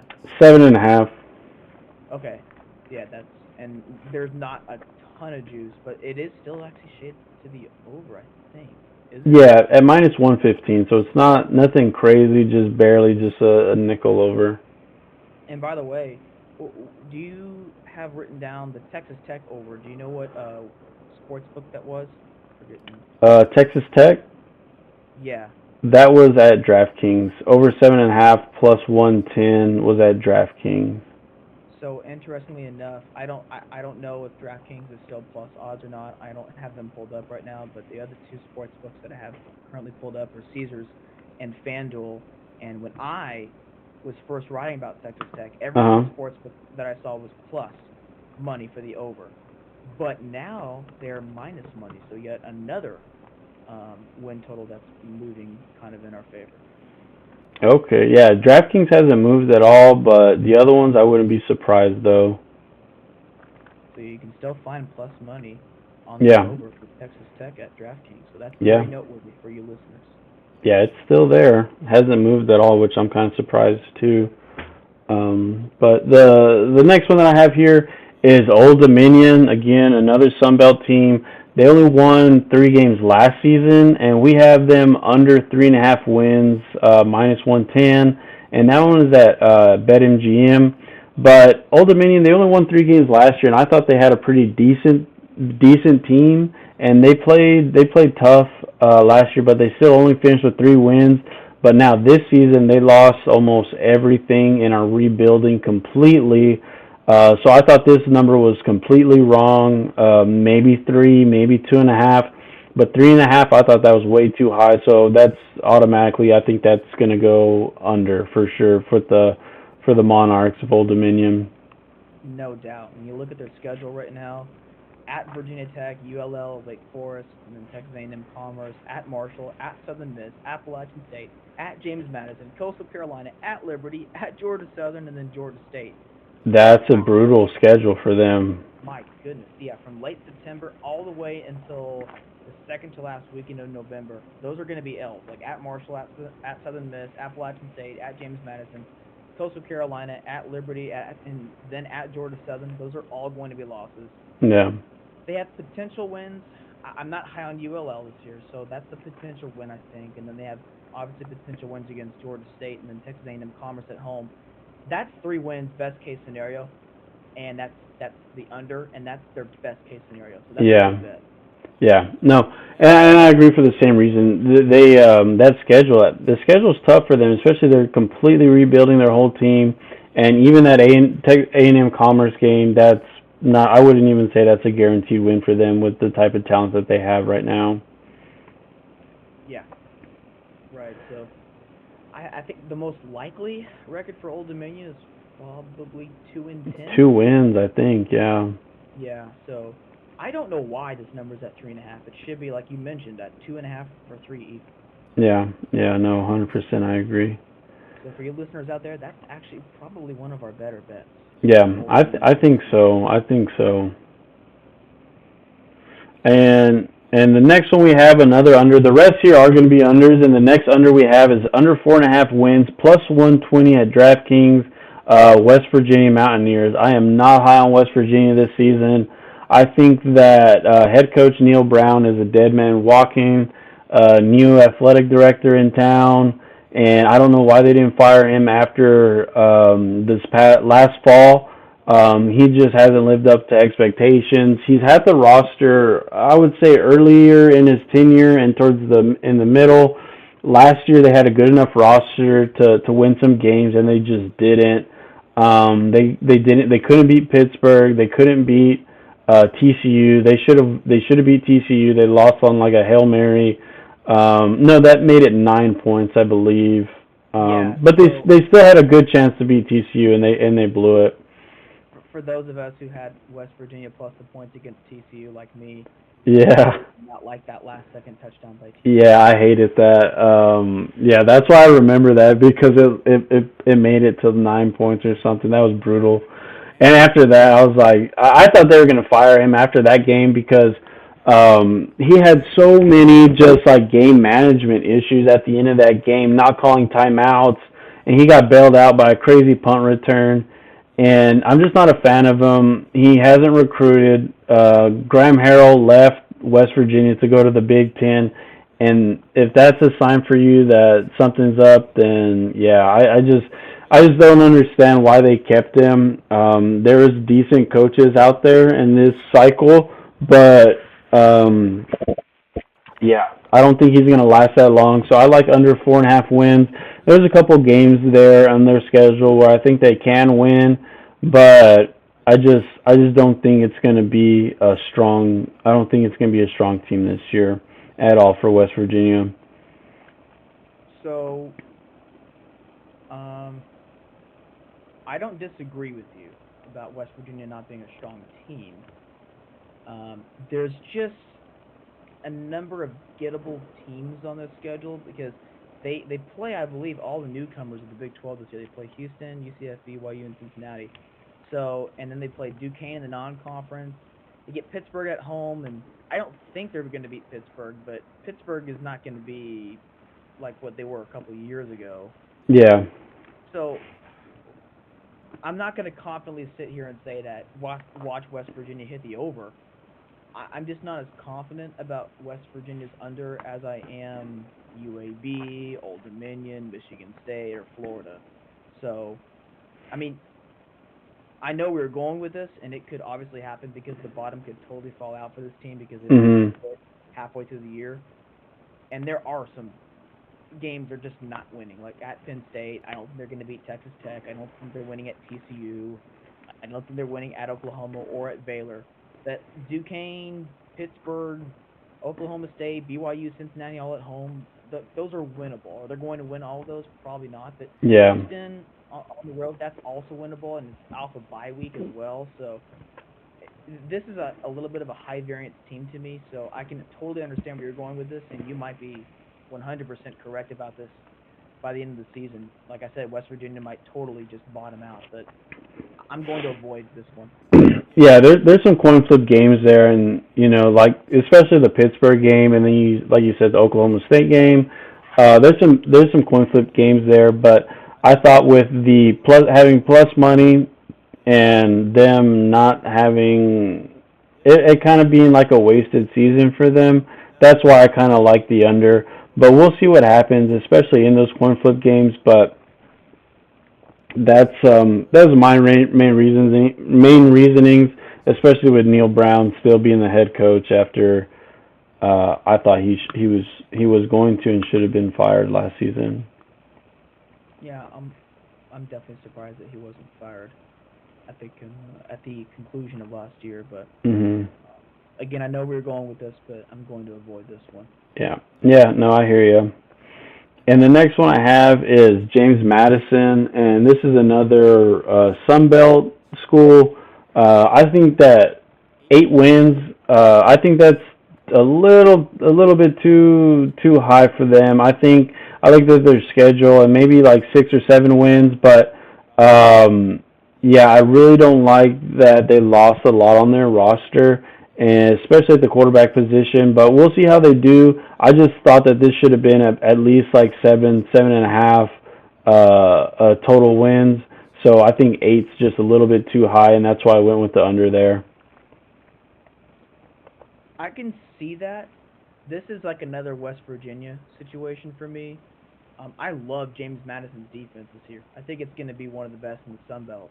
I do not like their offense whatsoever. Yeah, and that was my issue. Yeah, I think the offensive line might be okay, but that skill position really scares me. But I like the coaching staff, and again, I love that defense. And I'm not high on Virginia. They will have to go on the road, but we're not Yeah. high on Virginia. They'll have to go on the road to Troy. It's probably going to be like a 17-10 kind of game. Troy's probably going to win. At Utah State, I'm not high on Utah State at all this year, actually, and I was close to making that one of my win total bets as well. But because of the Mountain West and all the down teams that I Mhm. discussed at the very beginning of this podcast, that there's a reason why I'm not taking any unders really in the Mountain West this year. More so overs, obviously, with Colorado State. But that's a winnable game for James Madison on the road against Utah State. Home against South Alabama, it's gettable. I don't think they're going to win. Home against Georgia Southern after a bye week, it's certainly more winnable, especially if Georgia Southern doesn't have their defense fixed. Mhm. But I kind of like Georgia Southern in that spot with their offense. At Marshall, it's a short week on the road after two straight really get well. You get a bye week again between South Alabama and Georgia Southern. That is a difficult 3 week stretch, though. I guess 4 week stretch technically with the bye week. And then they finish up with Appalachian State and then at Coastal Carolina. So I do know where you're going with this, but this is just like West Virginia for me, where it's like I can totally see them hitting the under on this. It's just It's pretty tight. Yeah. yeah, it's a little tight, and they still have some quality sprinkled in on that roster. And whenever you have a really good position group, something that can kind of carry a team, and you got some teams in there that might bottom out on the schedule, like what West Virginia has with some of the newcomers in the Big 12. I'm gonna stick away from that. I'm gonna stay away from that. It's Mhm. kind of a high Yeah. variance team. Yeah, yeah. It is pretty tight, and there's a lot of toss-up games. But like I said, with the unknowns with the skill position and quarterback, you're gonna need that, and will to get to those 8 wins. That's why I thought 7, 7.5 was the right number, and 8 was just a little too many for me. So that's why I went that way. Let's see here. The next one is Cincinnati, and that was pretty much kind of like the West Virginia bet. It's a pretty short number, but I'm not very high with their coaching staff and the talent that they're bringing back. They can get some wins with that schedule, but again, that's a major step up in competition for Cincinnati going to the Big 12. I think that they have a decent schedule, but I'm not very high on their head coach, and they lost so much talent. I just don't think that they're going to get to 6 wins in a bowl game. But again, this is another tight one where they could get 6 wins, but they also could, get 4 or 5 wins on the season. So we'll see. But I just don't like their coaching, mainly the head coach, and then the talent coming back on offense for them. Yeah, this is another situation like West Virginia, and I'm going to be doing this with the Big 12. right? I took an over of Texas Tech. I'm not probably going to be taking any unders really on the Big 12 this year. Not even Mhm. Oklahoma State, and if anything, you should take the over for Oklahoma State, not the under. For Yeah. those of you that are fading Oklahoma State, I would suggest maybe otherwise. But um, I just with the Big 12 this year, I just think there's going to be a few, maybe even a handful of teams that all bottom out equally, and so they could all finish with 4 to 5 wins, and maybe even one of them gets to a bowl game somehow. Mhm.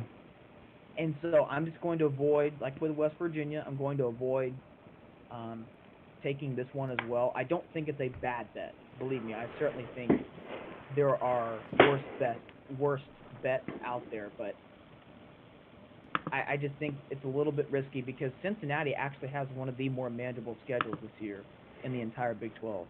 So they probably have a couple of winnable non-conference games, and they get a few winnable teams who might bottom out themselves at home. Mhm. So I think there's a pretty decent chance actually Cincinnati gets to 5 wins. And so did you say 5.5 for the? Yeah, I believe it's 5.5. Yeah, 5.5 wins. Yeah, I think I don't like Cincinnati at all this year, just like you do, or just like you don't. Mhm. But I think they're probably a 5-win team that you're probably going to sweat this one out. I'm not saying you're going to be Oh wrong. yeah, definitely, Probably going to definitely. win it. Yeah, I could see them. I could see them eking out 6 wins, but I just don't like their offense to get them there. But like you said, the main thing is like their schedule is pretty. It works out well for them. But we'll see if they could do it or not. I just don't think that they will. Mainly based off of the talent that they had coming back on offense. I agree with you. I don't think the offense will be good at all. And honestly, I think the defense is going to take a couple steps back as well. Yeah. Uh, I will say this: if there is a bet, I guess, out there to be had on Cincinnati, I've got this feeling that Miami of Ohio is going to cover the spread at Cincinnati. So let me pull up Cincinnati's Is that the schedule. first game of the season? I think it's week 2 or week 3. Okay. I know that. Pull up Cincinnati here. Okay, so Cincinnati, yeah, it's week 3, and they play Miami of Ohio coming off of the game at Pittsburgh, and right before their Big 12 opener at home against Oklahoma, and Miami of Ohio, I believe that'll be their second or third straight road game. It's kind of ridiculous. Yeah, it's their third straight road game to open up the season. So I could just see Cincinnati as a significant favorite over Miami of Ohio, maybe like a 15, 16-point favorite. If Mhm. they're not that high, then the spread's correct and I wouldn't bet it. But if it's more than 2 touchdowns, I might think about taking Miami of Ohio plus the points. I think Miami of Ohio is going to have a pretty good defense. And as we mentioned, we don't think Cincinnati's offense is going to be that good. And Miami of Ohio is actually getting back their former starting quarterback for this year, and Brett Gabbert. Mhm. I don't think Miami of Ohio is going to be great this year. So I'm not suggesting like watch out for Miami, but Yeah. just for this certain Just a matchup, spot for Cincinnati would be tough. yeah, If they're laying like 2 touchdowns or more, yeah.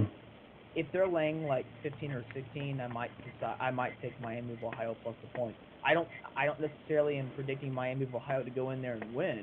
Yeah. Um, I could just see Cincinnati kind of sleepwalking, and it's like a situation's like, yikes, Cincinnati may not be that good this.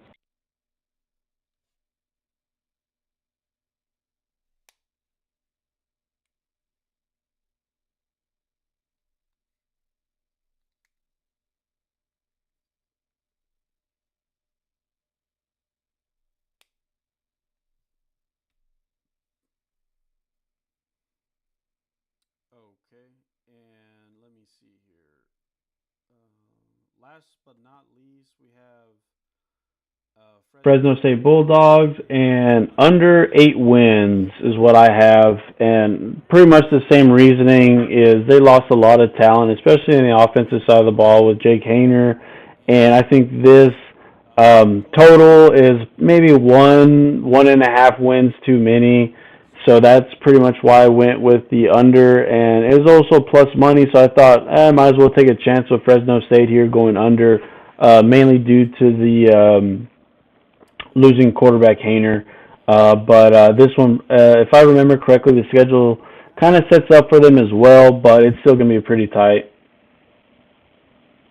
It's tight, and that's why I'm going to stay away from it. I totally get where you're going with this. So actually, last year, I was the guy that was kind of on that Fresno State bandwagon for the whole year, and because I knew Jake Kaner was legit. This Mhm. year, I'm not going to be on a Fresno State bandwagon. I will promise you that. Yeah. As I mentioned as I mentioned a few minutes ago, I would stay away from taking unders on Mountain West teams this year, just because the conference is so down right now. And Fresno State still have a pretty good defense, and their coaching staff's really good. Yeah. Um, they will take a step back in terms of their power rating, no doubt about that. Honestly, I would make this argument. This might be a hot take for some. I thought Fresno State was at, when Jake Kaner was healthy. Obviously, I thought they were the best G5 team in the country last year. I thought they were better than Tulane, but Oh yeah, that that is definitely a hot take. but But yeah, it's a hot take for sure. But I'm with you that I don't think Fresno State will be as good, but it's just because of the way the Mountain is right, the Mountain West is right now. yeah. I'm just not willing to take that under. If it was like at 8.5 or something, because you said it's 8 even, right? Yes. Yes. Yeah, I'm gonna stay away from that. If it was 8.5, I would consider it, but that number is not gonna change, so I'm not gonna mess with that one. Yeah, and with the plus money, I figured, if it pushes, and the way I looked at the schedule, I was like, okay, this could definitely push. I was like, if it pushes, then it doesn't matter, right? Especially when it's a plus money bet, I'll gladly say, all right, whatever. But yeah, I mean, we'll see how it goes in their offense, and that's the one thing that is good about Fresno State is their coaching staff, so they'll definitely get the best out of whoever they have on the roster this season. That's definitely a guarantee. Yeah, they'll still be pretty quality team, probably still in the top 4 to 5 in the Mountain West. I would think by season's end, but man, that Mountain West is going to be crazy this year. That's why I think the best bet is for the Mountain West at least is the Colorado State over because it's Mhm. at such a low number at 4.5. At least the one that I took. Again, the conference is just not that good right now, so that's why I don't disagree with your thinking in terms of like the West Virginia under and the Cincinnati under and the Fresno State under because I don't think they're going to be nearly as good. Well, West Virginia wasn't that good to begin with, but I don't think Cincinnati and Fresno State are going to be nearly as good as what they were last year. So I can totally understand your Mhm. thinking there. It's just because of the schedules and the way they work out. I'm going to avoid those. Yeah. Yeah, I hear you. Well, that was all the ones that I had. What did you want to close us out with?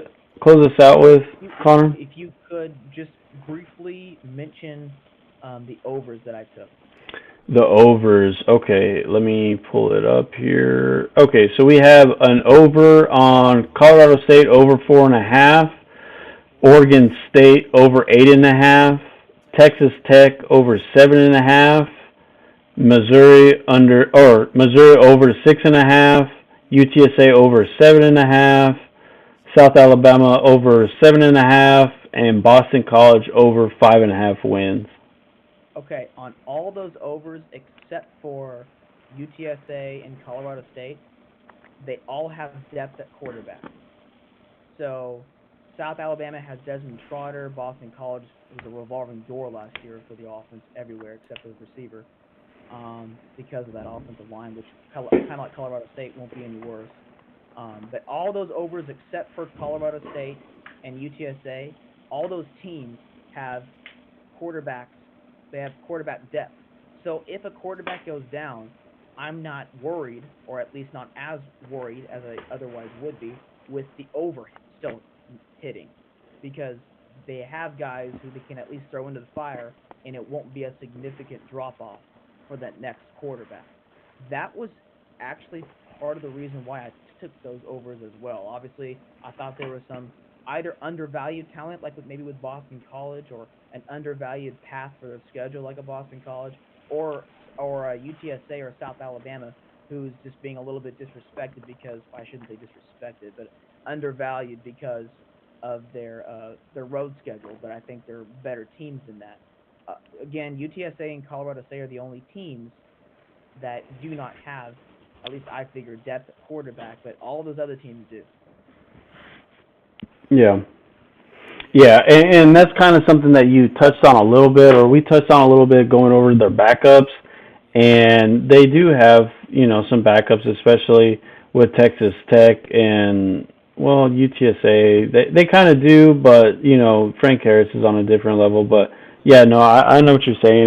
And at least with Texas Tech, I think that if Shuck, who is very injury prone, if he gets hurt, I still think that Morton, with a few games under his belt, 4 or 5, he could still step in and help the Red Raiders get to 8 wins at least. Yeah, and it's a quality team around him too that's going to help. Yeah, especially the defense, like you said. Yeah, the defensive line, the receiving core, at least the interior of the offensive line should help. And then, Boston College had a revolving door at quarterback last year, so they're going to be okay, even if Emmett Moorhead has a bad injury. Oregon State has 3 quarterbacks who they're confident with. Yeah. South Alabama's got 2 quarterbacks who they're really confident with. So I'm very confident in all those overs. Yeah. Yeah. No. So am I. And the other theme is the schedule's also set up for them. They're not going to be fighting to. They shouldn't be fighting to get over that win. Because their schedule should help them out to where, a lot of the overs that you have, and we're expecting them to go at least like 2 games over those totals. So there's plenty of cushion, in other words, to try to get those numbers home. A game and a half, I would say, at least. Yeah. And that's why I like to look at like the 7.5. Or sometimes the 8.5, like for Oregon State, even if it may not be plus money, although Oregon State's is. But I think all the other overs that I have are minus money. But I would rather take a little bit of juice and have a little bit of cushion in terms of like a win or a loss on a schedule, rather than take plus money and you're trying to like bank. You're basically believing that this team is going to get a full win over the number that opens up in the sports book, even though so that's kind of how I like to look at it. Yeah. No, and that's a good way to look at it, especially with win totals. You want to go up and then look for numbers that are very high and then go low. Obviously, it sounds very obvious, but for example, like there's LSU, their numbers like at 9.5, and can they get to 10 wins? Yeah, but you really don't want to mess with that number because it's just like right on the line. Like pretty much the Florida State LSU game is probably going to determine that win total more than likely. So it's like you don't want to look for games where it's going to come down to one game, right? Just looking at the schedule, and that's a good example. The same example would be like we talked about Florida State. I think it's the same thing. 9.5. Again, the Florida State LSU game more than likely is going to decide that. So yeah, no, I understand what you're saying, and I agree 100%. But yeah, those were all of our win totals from the magazine, our college football magazine. You can check out on our website, totally free. You can download it, look at it. We have all that listed, all the numbers and prices and sports books where we got them at. That's everything that we have for this episode. We'll definitely have more coming. Do you have anything else, Connor? Hopefully our volume sounds better for this. From what I hear, from what I was told, it came out a lot better than the first one.